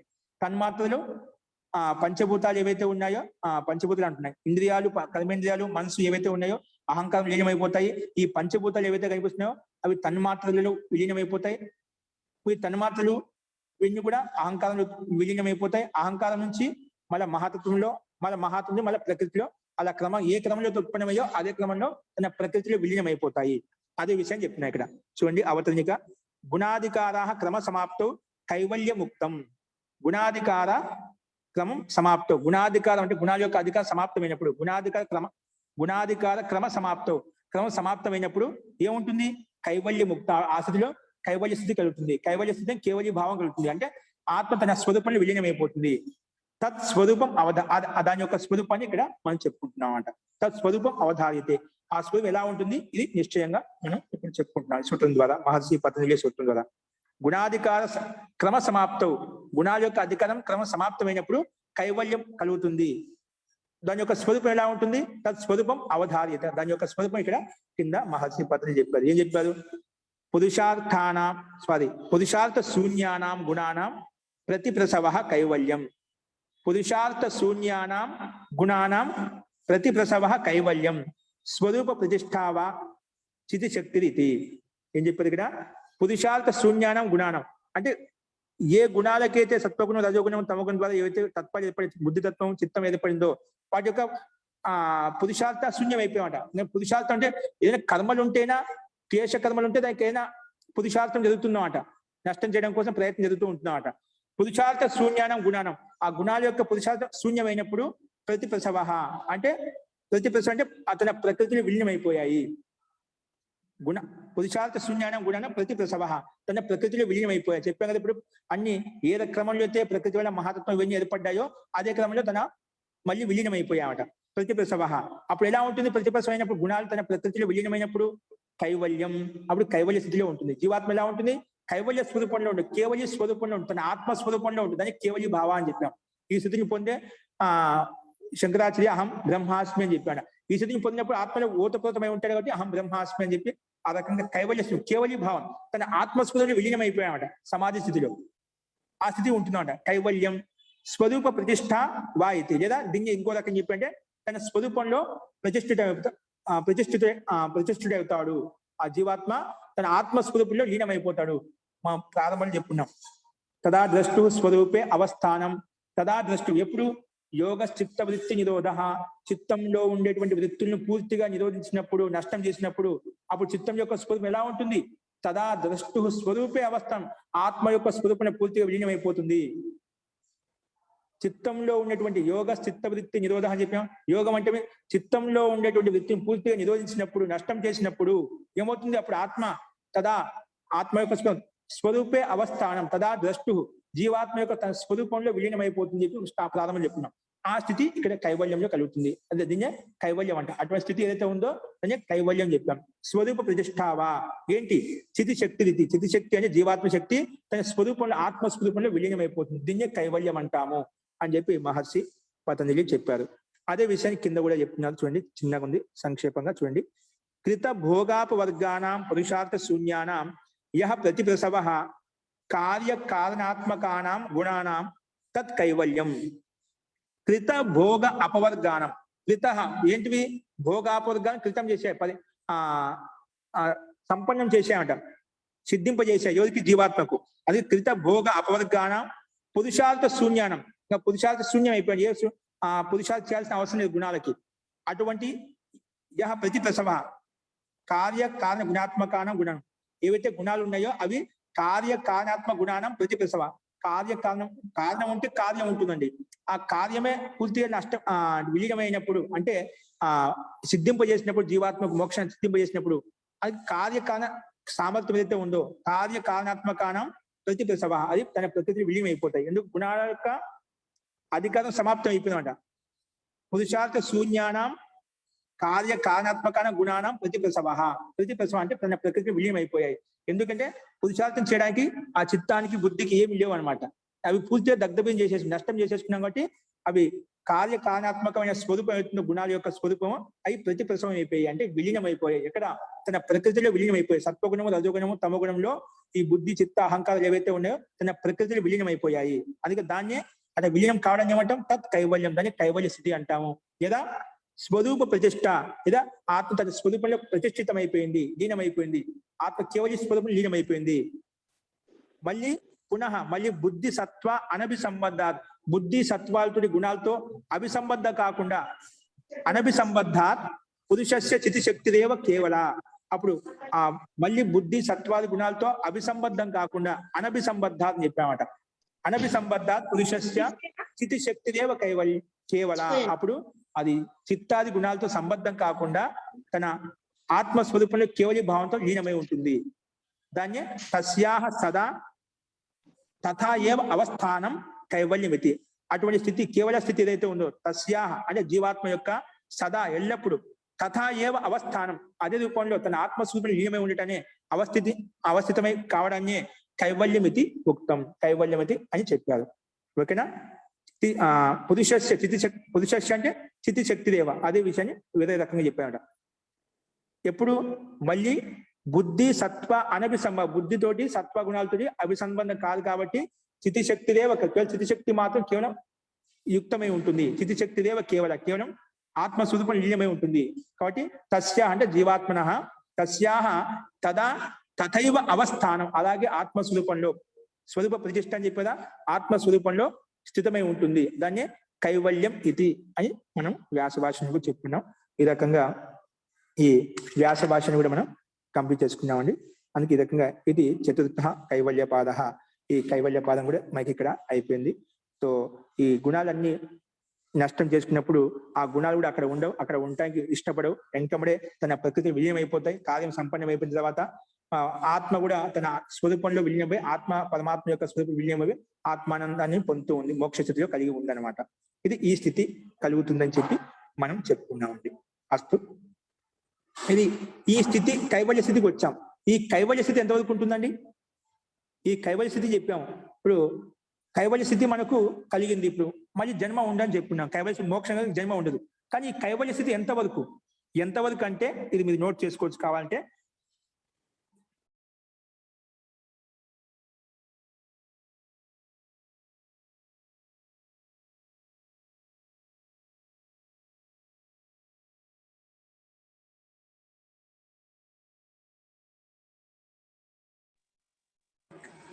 ఈ ముక్తి కాలం ఎంతవరకు ఉంటుంది? కైవల్య స్థితి కలిగింది, గుణాలు తన ప్రకృతి విలీనమైపోయి ఆ జీవాత్మ తన ఆత్మస్వరూపణ కైవల్య స్థితి లీనమైపోయింది.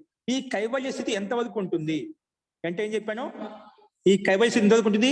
36,000 సంవత్సరాలు. 36,000 సంవత్సరాలు అంటే ఏంటి? సృష్టి అనమాట. ఇటువంటి సృష్టి ప్రళయం అంటే 36,000 సంవత్సరాల వరకు కైవల్య స్థితిలో ఉంటుంది. ఎందుకంటే ఆ అవధి దాటిపోయిన తర్వాత మళ్ళా జన్మ తీసుకుంటుంది మళ్ళీ జీవాత్మ. మళ్ళా పుణ్య పాప కర్మలు సమానంగా ఉన్నాయి కాబట్టి అన్ని జీవ స్థితిలో ఉన్నాయి కాబట్టి మళ్ళీ సామాన్య జన్మతో వచ్చేసి మళ్ళీ కర్మలు చేసుకుంటూ దాని కర్మను బట్టి మళ్ళీ యథావిధిగా జన్మ అనేది నడుస్తూ ఉంటుంది. ఏం చెప్పాను? 36,000 సంవత్సరాలు సృష్టి ప్రళయం ఏదైతే ఉందో అటువంటి అన్ని వేల సృష్టి ప్రళయ వరకు ముక్తి కాలంలో ఆనంద స్వరూపంలో లీనమై ఉంటాడు. అంతవరకు జన్మ మళ్ళీ కలగదు. అంటే ముందు ఒక సృష్టి ఎంత, దాని ముందు లెక్క పెడతాం. ఒక సృష్టి యొక్క కాలం ఎంత? ఒక సృష్టి యొక్క కాలం వచ్చేసి సృష్టి ప్రళయం చెప్పలేదు, ఇప్పుడు చదువుతున్న సృష్టి యొక్క కాలం చెప్తున్నాను. ఒక సృష్టి యొక్క కాలం వచ్చేసి సమయం వచ్చేసి 4 అరబుల 32 కోట్లు. ఏం చెప్పండి? 4 అరబుల 32 కోట్లు ఒక సృష్టి యొక్క కాలం. అదే ప్రళయ కాలంలో అంతే ఉంటున్నాం. ఇప్పుడు రాత్రి పగులు 12 గంటలు అయినప్పుడు రాత్రి ఈ విధంగా 12 గంటలు. ఇప్పుడు 4 అరబుల 32 కోట్లు ఒక సృష్టి కాలం చెప్పాను. ప్రళయకాలం కూడా 4 అరబుల 32 కోట్ల సంవత్సరం అలాగే ప్రళయకాలంలో ఉంటున్నాడు. అటువంటివి 36,000 సంవత్సరాల వరకు 36,000 సృష్టిల వరకు ఆ జీవాత్మ ముక్తిలో మోక్షంలో ఆనందంగా పరమాత్మ యొక్క ఆనందాన్ని అనుభూతి పొందుతూ ఉంటుంది. అంతవరకు జన్మ తీసుకోదు. ఈ అవధి సమాప్తం అయిపోయిన తర్వాత పుణ్య పాప కర్మాశ ఏమి లేవు కాబట్టి సామాన్యంగా జీవ స్థితిలో ఉంది కాబట్టి మళ్ళీ సామాన్య స్థితి జన్మ కలుగుతుంది. దాన్ని బట్టి మళ్ళీ క్రమం నడుస్తూ ఉంది.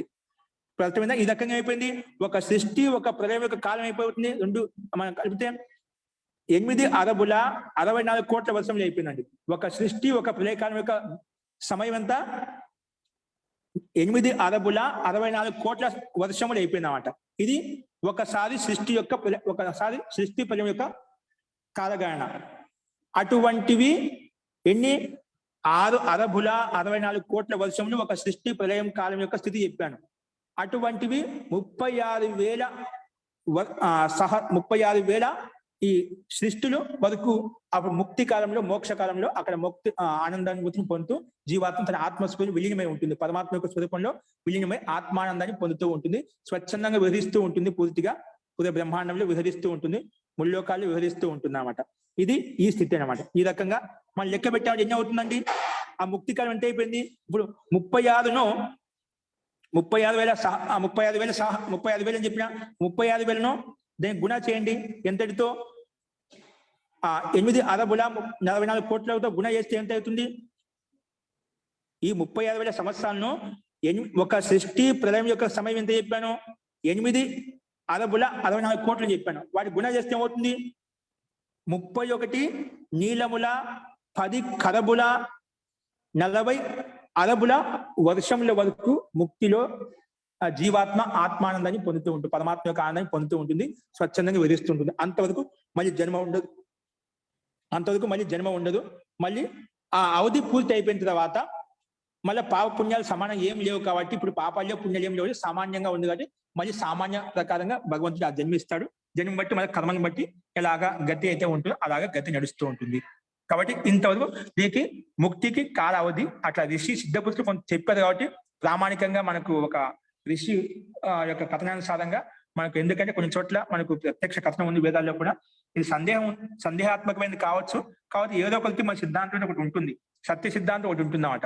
సో ఈ ప్రకారంగా 36,000 సంవత్సరాల సృష్టిల పర్యంతము ఆ ముక్తి కాలంలో జీవాత్మ ఆనందాన్ని అనుభూతి పొందుతూ ఉంటుంది. అంతవరకు అక్కడే ఉంటుంది. ఆ కాలావధి అయిపోయిన తర్వాత మళ్ళీ పాప పుణ్యాలు ఏమి లేవు కాబట్టి మళ్ళీ సామాన్య జన్మ పరమాత్మ వ్యవస్థ ప్రకారంగా మళ్ళీ ఒక జన్మ ఇస్తాడు. దాన్ని బట్టి అప్పుడు మానవ జన్మ ఇస్తాడు. మన నికృష్ట జన్మే ఉండడు, మానవ జన్మ వస్తుంది. దాన్ని బట్టి కర్మలు చేసుకుని బట్టి అలా జీవాత్మక గతివిధి నడుస్తూ ఉంటుంది. ఈ రకంగా ముక్తి కాలం యొక్క అవధి మీకు తెలియజేశా అండి. అస్తు. ఇందులో ఎవరికైనా సందేహం ఉంటే చెప్పండి. దాన్ని బ్రహ్మకాలం అంటారండి మహోదయ. ఏంటండి? దాన్ని బ్రహ్మ జీవిత కాలం అంటారు. ఒక బ్రహ్మ జీవిత కాలము అంటారు. జీ జీ జీ ఎలాగని బ్రహ్మాండ పురాణంలోనూ చాలా పురాణాల్లో ఉందండి మహోదయ. ఇది ఒక బ్రహ్మకాలం వరకు అంటే అక్కడ అవధి కాలం వరకు ఎలాగని చెప్పచ్చు. అట్లా బ్రహ్మకాలం ఎంతైతే ఉందో అలాగే ఉంటుందండి. ఈ స్థితి ఆ ముక్త పురుషుడికి యోగికి కలుగుతుంది మనం చూసాము. మహోదయ దాంట్లోనే ఇంకోటి కూడా చెప్తారండి. పరమేశ్వరుడి మెడలో కపాలాల మాల ఉంటుంది. ఆ మాలలో ఎన్ని కపాలాలు ఉన్నాయో లెక్కలేదు, అంత కాలం నుంచి ఉంది అంటారు.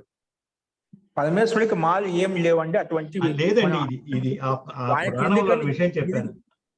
అర్థం చేసుకోవడానికి మీరు చెప్పారు. కరెక్టే, అర్థం చేసుకోవడానికి మీరు చెప్పవచ్చు అట్లా. ఎందుకంటే పరమాత్మ నిర్వికారుడు, ఆకారం అంట, నిరాకారుడు అని చెప్తాం కదా, నిరాకారుడు అనమాట. ఆకారం ఆకారం అంటే అన్ని మన దోషాలు అర్థం చేసుకునే వ్యాఖ్యానం, ఒక్కొక్కటి వ్యాఖ్యానం సామాన్య మనుషులకు మనం అర్థం చేసుకుని రకరకాల వ్యాఖ్యానం చేసి చెప్తుంటాం అంతే. అంటే అనంత కాలం అని చెప్పడానికి అండి, అంత మించి ఇంకేం కాదు. అనంత కాలం చెప్పడానికి, అంతమైన కాలం అని చెప్పడానికి. రామకృష్ణరావు గారు, బాబు గారు, ఒక్క నిమిషం. రామకృష్ణరావు గారు చెప్పండి. ఇప్పుడు మీరు చెప్పారు సార్, 36,000 సృష్టిల వరకు కైవల్య స్థితిలో ఉంటుంది అన్నారు. అంటే ఇప్పుడు మైక్ కొంచెం దగ్గర పెట్టుకోండి, మైక్ దగ్గర పెట్టుకోండి. ఏంటంటే సార్ నేను అడిగేది, ఇప్పుడు 36,000 సృష్టిల వరకు ఈ కైవల్య స్థితిలో ఉంటుంది అన్నాము. అంటే ఒక సృష్టి కాలం వచ్చి 4 అరబుల 32 కోట్లు. 4 అరబుల 32 కోట్లు. 32 కోట్లు. ఈ 36,000 తోటి గుణించాల్సి వస్తుంది మనం. గుణించాల్సి వస్తే అది అన్ని సంవత్సరాలు కైవల్య స్థితిలో ఉంటుందని చెప్తున్నారు, అంతే కదా సార్? అవునండి. ఓకే, అంటే ఇప్పుడు ఈ కృతయుగం ఇవన్నీ అంటారు కదా సార్, కృతయుగం, ద్వాపరయుగం, త్రేతాయుగం, కలియుగం, ఇవన్నీ కలిపి ఒక సృష్టి అనే యాక్చువల్గా? ఈ సంఖ్య ముఖ్యం అండి. ఇది దీంట్లో మనకు మళ్ళీ కూడా మాకు కలియుగంలోకి వచ్చాం. ఇంకా మనకు సృష్టి ఇప్పుడు అయిపోయింది. సృష్టి ఇప్పుడు మధ్యాహ్నంలో ఉందండి. మనకు మామూలుగా మనకు దినము నైట్ నడుస్తున్నాయో మన సృష్టి సగం 14 మన్వంతరాలుగా విభజించారండి దీన్ని, ఈ సృష్టిని. అంటే 14 మన్వంతరాల్లో 4,32 కోట్లు. అంటే ఇప్పుడు మనకు 2 అరబుల 18 కాలం అయిపోయింది. సగం కాలం ఇప్పుడుకుంది. ఈ సగం కాలం మళ్ళీ పురాతనకు వస్తుంది. మళ్ళీ సత్యయుగం, ద్వాపరయుగం, త్రేతాయుగం మళ్ళీ వస్తాయండి యుగాలు. అదేలేండి. అంటే ఈ మధ్యాహ్న కాలంలో అంటే అది కాల పరిణామాన్ని బట్టి ఉంటుందన్నమాట. అది 2 సార్లు రావచ్చు, 3 సార్లు రిపీట్ కావచ్చు. ఇప్పుడు మధ్యాహ్నం ఇప్పుడు మనకు 12కి 1 గంటకి మధ్యలో ఉంది, 12కి అయింది, 11కి 12కి మధ్యలో ఉందన్నమాట ఇప్పుడు కాల సృష్టి యొక్క కాలం. అంటే సగం కాలం 12కి 1 గంటకి మధ్యలో ఉంది ఇప్పుడు సృష్టి యొక్క కాలం. అంటే ఇంకా సగం కాలం ఉంది మనకు. ఆ టైంలో మళ్ళీ సత్యయుగం, ద్వాపరం, త్రేతాయుగం మళ్ళీ ఉత్పన్నం అవుతాయి. అందుకే ఇప్పుడు ఇది చాలా మంది టెక్నాలజీ డెవలప్మెంట్ అవుతుంది. ఎప్పుడో మళ్ళీ మన మూల స్థితిలోకి రావాల్సిందని చెప్తూ ఉంటామట. మహోదయ 14 మన్వంతరాలు కదా, దానిలో 7 మన్వంతరాలు అయిపోవస్తుంది. అది అయిపోతుంది.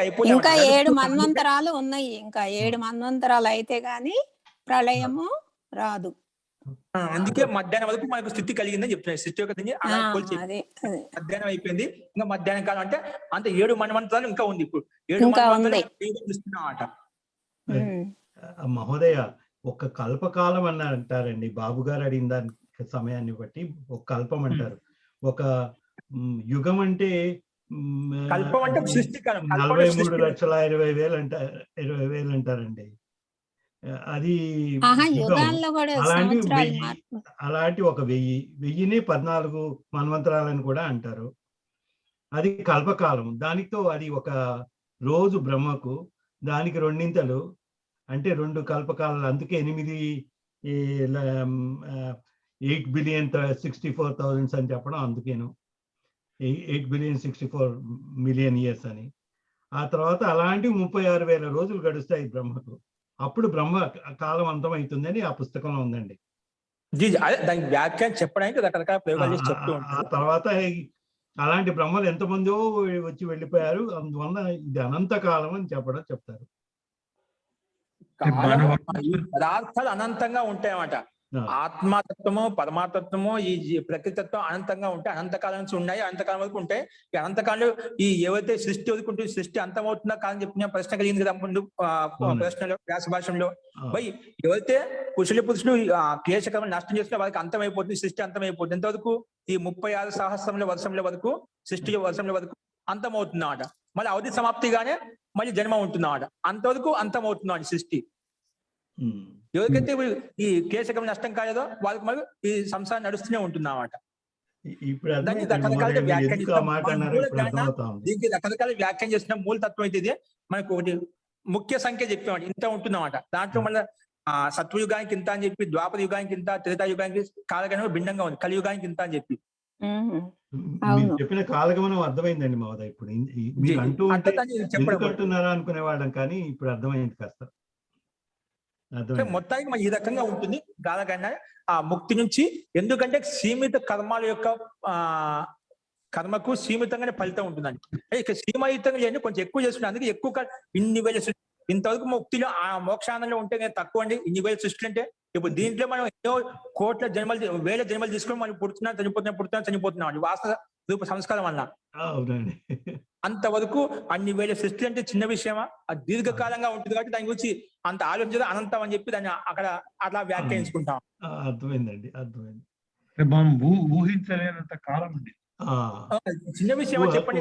దీంట్లో మనకు 100 ఏళ్ల ఆయుస్సు ఎన్నిసార్లు జన్మ తీసుకున్నా విరక్తి పడుతున్నాం. అటువంటి అన్ని సృష్టిల వరకు అంటే చిన్న విషయమా? కాదండి. అట్లా అన్నమాట. ఆ విధంగా నిజమేనండి మహోదయ మీరు చెప్పిన మాట. అంటే మీరు అంటూ ఉంటే ఎందుకు అంటున్నారా ఇలా అనుకున్నాను, అర్థం కాలేదు. ఇప్పుడు అర్థమైందండి. ధన్యవాదాలు. అందుకే దాని గురించి మళ్ళీ ముక్తి నుంచి వస్తున్నదా ముక్తి వరకు ఇంత 7 సంవత్సరాలు ముక్తి అనుభవించి ఆనందాన్ని గురించి అంతకనే ఏం కావాలి చెప్పండి. చిన్న విషయం అది, దాంట్లో వచ్చేది ఆ తర్వాత విషయం వస్తా. ఎందుకంటే ఆత్మ ఈ విషయంలో మర్చిపోయినా, ఈ విషయంలో కొంచెం చాలా మంది భ్రాంతి అవుతుంటుంది. ఇప్పుడు ముక్తిలో కలిసిపోయినా ఇప్పుడు జీవాత్మ పరమాత్మ పూర్తి లీనం అయిపోయింది, ఓతప్రోతం అయిపోయింది. ఇప్పుడు జీవాత్మ పరమాత్మకి సమానం అవుతుందా? చాలా కొన్ని భ్రాంతులు ఉన్నాయి. ఈ విషయమే రేపు రేపు చర్చిద్దామండి. అలాగే ఇప్పుడు ఈ యోగ సిద్ధులు ఎవరైతే ఉన్నారో, సిద్ధపురుషులు ఎవరు ఉన్నారో వాళ్ళని చూసినప్పుడు కూడా అందరికి వైరభావం తొలగిపోతుందా? ఇప్పుడు సిద్ధపురుషులు ఉంటే అందరికి వైరభావం తొలగిపోవాలి కదా, కానీ మనకి దీంట్లో చాలా మంది వైరభావం తొలగిపోదాం. కొంతమంది సిద్ధ పురుషులు చూస్తుంటాం, అయినా వారి పట్ల విరోధ భావం ఉండనే ఉంటుంది. అట్లా మనకు ప్రమాణాలు చాలా ఉన్నాయి.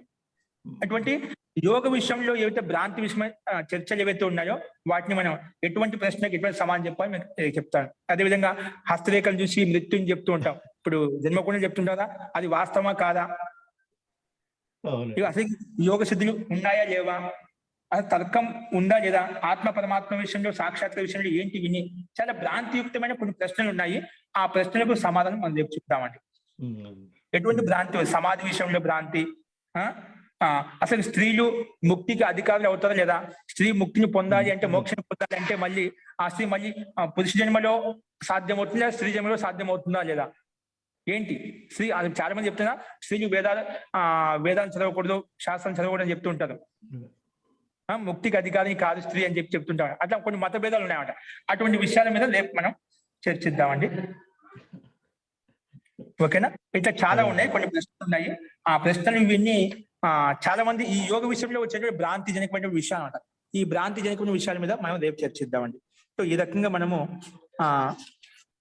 ఈ కైవల్య పాదాన్ని పూర్తి చేసామండి మనం, పూర్తిగా వ్యాస భాష సహితంగా.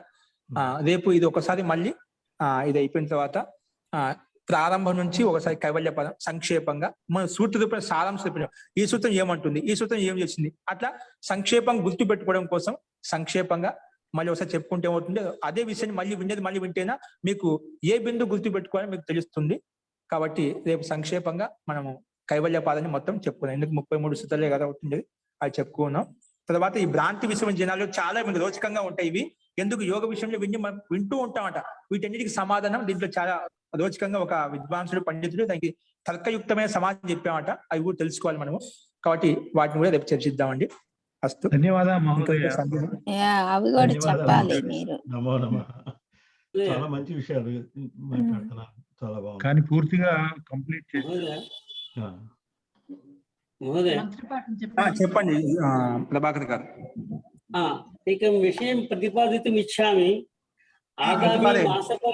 आगामी मासपर्यन्तमपि एषा कक्षा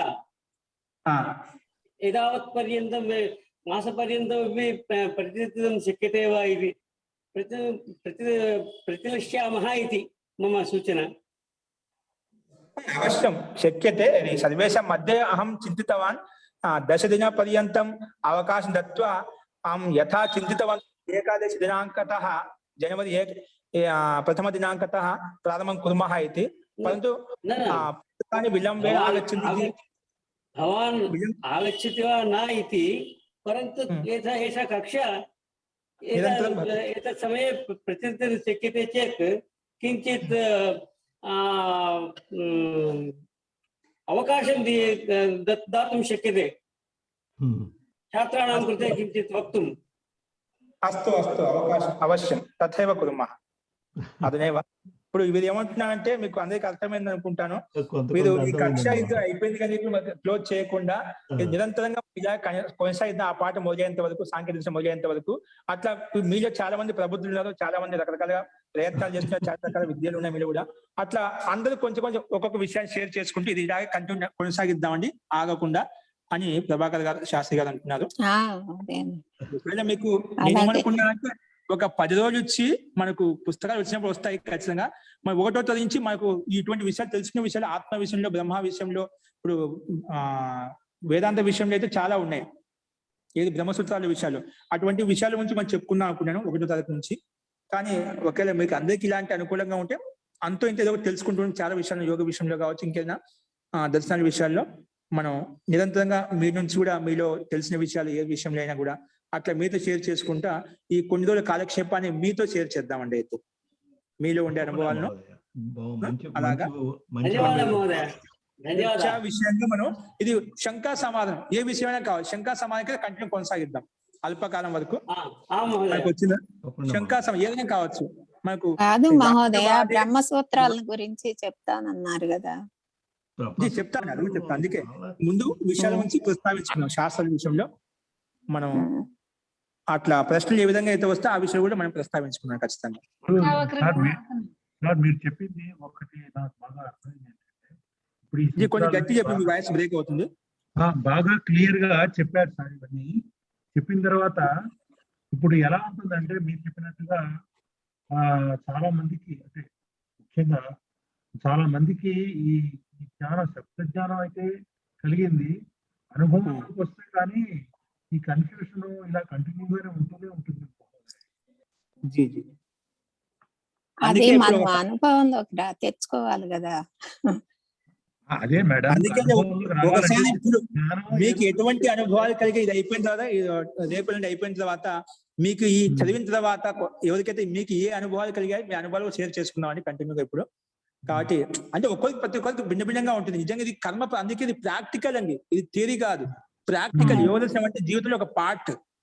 అప్పుడే నిజంగా చాలా ఇదిగా ఉంటున్నాం. లేకపోతే మనందరికి శాబ్దిక జ్ఞానంలో ఉన్నాం, అర్థ జ్ఞానంలో వాస్తవం దాంట్లో జీవించడం లేదు. కాబట్టి ఇటువంటి విషయాన్ని మనం సిద్ధపురుషుల యొక్క క్రియాకలాపాలతో, ఎగ్జాంపుల్స్, దృష్టాంతాలతో మనం చర్చించుకున్నాం. నేను చెప్పేది ఏంటంటే మహోదయ, ఇప్పుడు మామూలుగా మేము చాలా వరకు సామాన్య స్థితిలోనే ఉన్నారు. ఇప్పుడు మీరు కొంచెం అనుభవంలో ఉండి ఈ కొంత ఒక పరిపక్వ స్థితికి వచ్చారు కాబట్టి మీరు చెప్తూ ఉంటేనే మంచిది సార్. ఎందుకంటే ఈ అనుభవాలు ఇవన్నీ అంటే ఏంటంటే రకరకాలుగా డైమెన్షన్స్ వచ్చి కన్ఫ్యూజన్ రాకుండా ఉంటుంది అని నా ఉద్దేశం. అవును మహోదయ, మాకు ఇంకా అనుభవం రాలేదు కదా. మీరంటే కొంత వేరే విషయాలు, ఈ అనుభవాల గురించి యోగ విషయంలో ఈ విషయాలు నేను చెప్తాను. వేరే విషయంలో కొత్త తెలిసిన విషయం ఉంటే శాస్త్ర విషయం, సిద్ధాంత విషయంలో అవి షేర్ చేసుకున్నాం అంతే. మీ అనుభవాలు దీంట్లో మనం అంతా ప్రారంభంలో ఉన్నాం. మనం ఏ అనుభవాలు చెప్పగలుగుతాం అవి నేను సిద్ధపురుషుల యొక్క మనకు దృష్టాంతాలు ఏవైతే అవి నేను వారి ప్రత్యక్షంగా నేను చెప్తాను. కొన్ని వాళ్ళు వ్యక్తిగతంగా ఏదైనా సిద్ధాంత పరంగా మనకు ఏమైనా శాస్త్రం ఇక్కడ ఇది ఇచ్చింది, ఇవ్వబడ్డాయి, అది ఏదైనా మనకు రామాయణ మహాభారత దృష్టాంతాలు కావచ్చు, ఇంకేదైనా సిద్ధపురుషుల యొక్క దృష్టాంతాలు కావచ్చు, శాస్త్ర ప్రమాణం కావచ్చు, అటువంటి ప్రమాణాలు తీసుకొని దాని మీద చర్చించామన్నమాట. వాటి వల్ల మనకు శబ్ద జ్ఞానం పెరుగుతుందన్నమాట. అవునండి, అటువంటి అనమాట. ప్రమాణపూర్వకంగా మనం ఏదో కేవలం కాలక్షేపం కోసం మాట్లాడినా, ఏం మాట్లాడినా ప్రమాణపూర్వకంగా ఇది భగవద్గీతలో ఇలా ఉంది, రామాయణంలో ఇలా ఉంది, ఉపనిషత్తులు ఈ రకంగా ఇచ్చారు, యోగ శాస్త్రం ఇలా ఉంది, సాంఖ్య దర్శనం ఇలా ఉంది, ప్రమాణపూర్వకంగా మాట్లాడుకుంటా. దానివల్ల మనకు శబ్ద జ్ఞానం వస్తుంది, దానిలో ఆ శ్లోకాలు సంగ్రహించబడతాయి, మనకు రేపొద్దున దానివల్ల కూడా మనకు ఉపయోగపడుతుంది అన్నమాట. అట్లా ఏదైనా ఒక విషయం తీసుకొని ప్రామాణికంగా చర్చించడం అన్నమాట. అప్పుడు చర్చ కాదండి మహోదయ, అప్పుడు మీరు చెప్పింది వింటాం అంతే.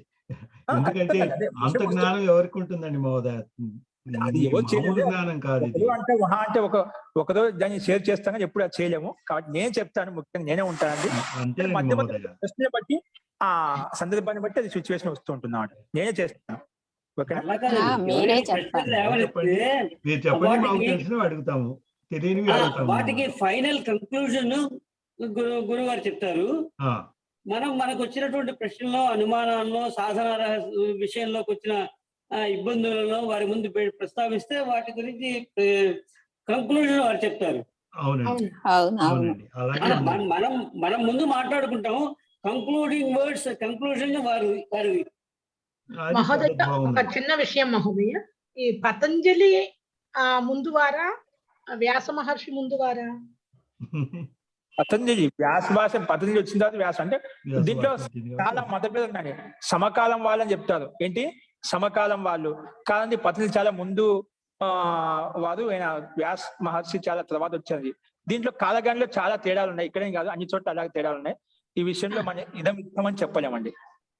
అందరి విద్వాంసులు, పూర్వ విద్వాంసులు, ఇది కొందరేమో ఈ కాలానికి చెందినవాడు వేదాంత ఋషి ప్రకారంగా, సాంకేతిక ఋషి ప్రకారంగా ఏంటి ఈ కాలానికి చెందినవాడు 19వ శతాబ్దానికి, ఏదో 7వ శతాబ్దానికి, అట్లా భిన్న భిన్న మత సంప్రదాయాలు ఉన్నాయి. మన కాలగణంలో మనకు కష్టం అండి. ఎందుకంటే వాళ్ళకు ఇలాంటి భావన, నేను ఒక గ్రంథం రాసిన వాళ్ళు కూడా అటువంటి అభిమానం ఉండేది కాదండి. ఈ పుస్తకాన్ని పనిచేసినాడు వాళ్ళకు అటువంటి పేరు రాసుకునే వాళ్ళు కాదు. తర్వాత మనం అర్థం చేసుకొని చెప్పాం, కానీ అటువంటి అంటే వ్యాస భాష్యం అంటున్నాం కదా, అందువల్ల అంటే పతంజలి తర్వాత వ్యాసుడా అని తర్వాత అనే- సమకాలం అనేక మంది వ్యాసులు అదే ఉన్నారని మతభేదాలు ఉన్నాయి.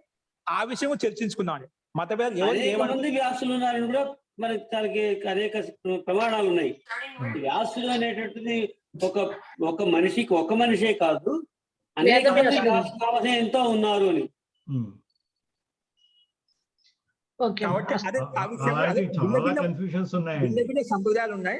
అట్లా అది చూద్దామండి కొంచెం, సరేనా? ఈ 2 రోజుల ముందు ఇది అయిపోయిన తర్వాత ఒకసారి ముందు భ్రాంతులు ఏవైతే ఉన్నాయో చాలా విషయాల్లో, యోగ విషయంలో ఆ భ్రాంతి విషయమే జన ప్రశ్న రూపంలో ముందు ఇటువంటి ప్రశ్న మీరు ఎప్పుడు విని ఉంటారు, ప్రతి ఒక్కరిలో ఉంటుంది. ఈ ప్రశ్న భ్రాంతి నివారణ చేసుకున్న ముందు ఆ తర్కపూర్వక, మనకు ఏదో బలవంతం కాదు, నేను చెప్పినానే కాదు, మీకు కూడా ఇది చర్చిస్తానంటే వాదే జాయతే తత్వబోధ. అట్లా వాద వివాదం చేసినా మనకు తెలుస్తాయి, విషయాలు బయటకు వస్తాయన్నమాట. అది ప్రమాణపూర్వకంగా ఇక్కడ ఇది ఇలా ఉంది, ఇక్కడ ఇలా ఉంది, దీన్ని బట్టి మనం దీన్ని ఇలా అర్థం చేసుకోవచ్చు అని చెప్పి ఈ రకంగా ఇవి చేసుకుందాం. ఒకసారి ఇలా చేసిన తర్వాత ఇంకా సమయ సందర్భాన్ని బట్టి ఎక్కడ ఎట్లా ముందుకు వెళ్ళను. మహోదయ, ఇప్పుడు మనం యోగం గురించి ఈ 10 రోజుల్లో 10 నిమిషాల పాటు ప్రాక్టీస్ చేస్తే బాగుంటుందేమో మహోదయ. యోగం ఎలా చేయాలి అనేది మనం ప్రాక్టీస్ చేస్తాం. అలాగే అండి, ఖచ్చితంగా ప్రయత్నం చేద్దామండి. అన్ని ఒక్కోసారి అనుకుంటే కాదు కాబట్టి, ఎందుకంటే ఆ స్థితి అందరికి అనుకూలంగా చూసుకోవాలి. ఎందుకంటే వాతావరణం ఇప్పుడు ధ్యానం చేయడానికి మనం కూర్చుంటే పొద్దున్నే కూర్చోవాలి. ఈ టైం అనేది అంత ఇదిగా ఉంటుంది. అందరికి అనుకూలం అయితే మనం ఒక 10 నిమిషాలు అది చెప్పుకోవచ్చు. ప్రక్రియ ఒకటే ఉంటుంది. అంతే మహోదయ, 10 నిమిషాలు చాలు. 10 నిమిషాలు ప్రక్రియ చెప్పుకోవడం మంచిదేనండి మహోదయ, ఎందుకంటే వీలవుతుంది కదా. కోదండరామ్ గారు చెప్పింది చాలా కరెక్ట్ అండి మహోదయ. కనీసం అందరికి ఒక కొలమానం ఉంటుందండి మహోదయ, లేకపోతే అది ఉండదు. ఓకే అండి, ముఖ్య సబ్జెక్ట్ వచ్చింది కాబట్టి చేద్దామండి. ఈ 10 రోజులు మనకి ఇదే కాబట్టి ఇదే విషయాలు కాబట్టి మనం అది కూడా ప్రాక్టీస్ చేద్దామండి. అదే శాస్త్రి గారు కూడా అలాగే చెప్పారు, ప్రభాకర్ శాస్త్రి గారు కూడా. చివరిలో 10 నిమిషాలు అట్లా 10 నిమిషాలు ప్రక్రియ చేస్తాం. ఓకేనా? అదంతా ముందు మనం మాట్లాడుకున్న తర్వాత అప్పుడు లాస్ట్ లో 10-15.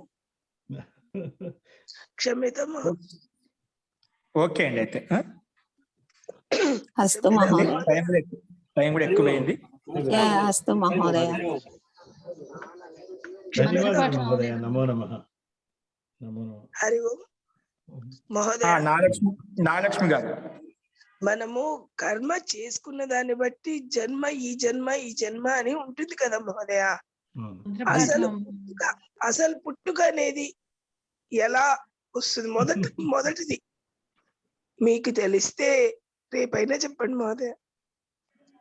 పుట్టుక కర్మ ఉంటే జన్మ వస్తుంది, కర్మ లేకుండా జన్మ రాదు. కర్మ శుభకర్మ అశుభకర్మ ఏదో కర్మ ఉంటుందన్నమాట. కర్మలు ఉంటే జన్మ, కర్మ లేకుండా జన్మ ఉండదు అన్నమాట.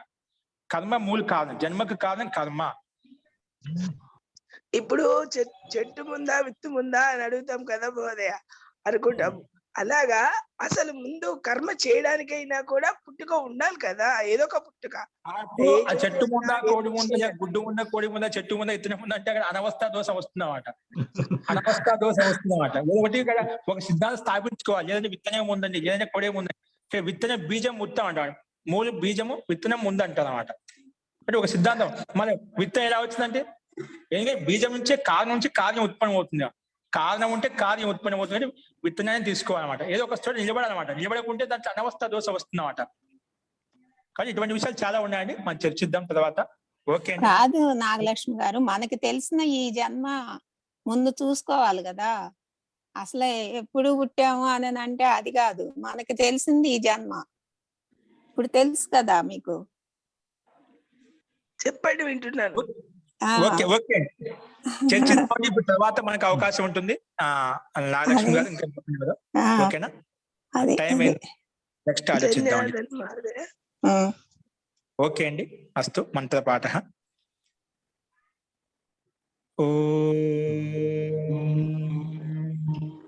సర్వే భవంతు సుఖినః, సర్వే సంతు నిరామయాః, సర్వే భద్రాణి పశ్యంతు, మా కశ్చిత్ దుఃఖభాగ్ భవేత్. ఓం శాంతి శాంతి శాంతి. సర్వేభ్యో నమః. అందరికీ నమస్కారం అండి. పునర్మిలామః. ఓం నమస్తే మహోదయ, ధన్యవాదాలు. ఓం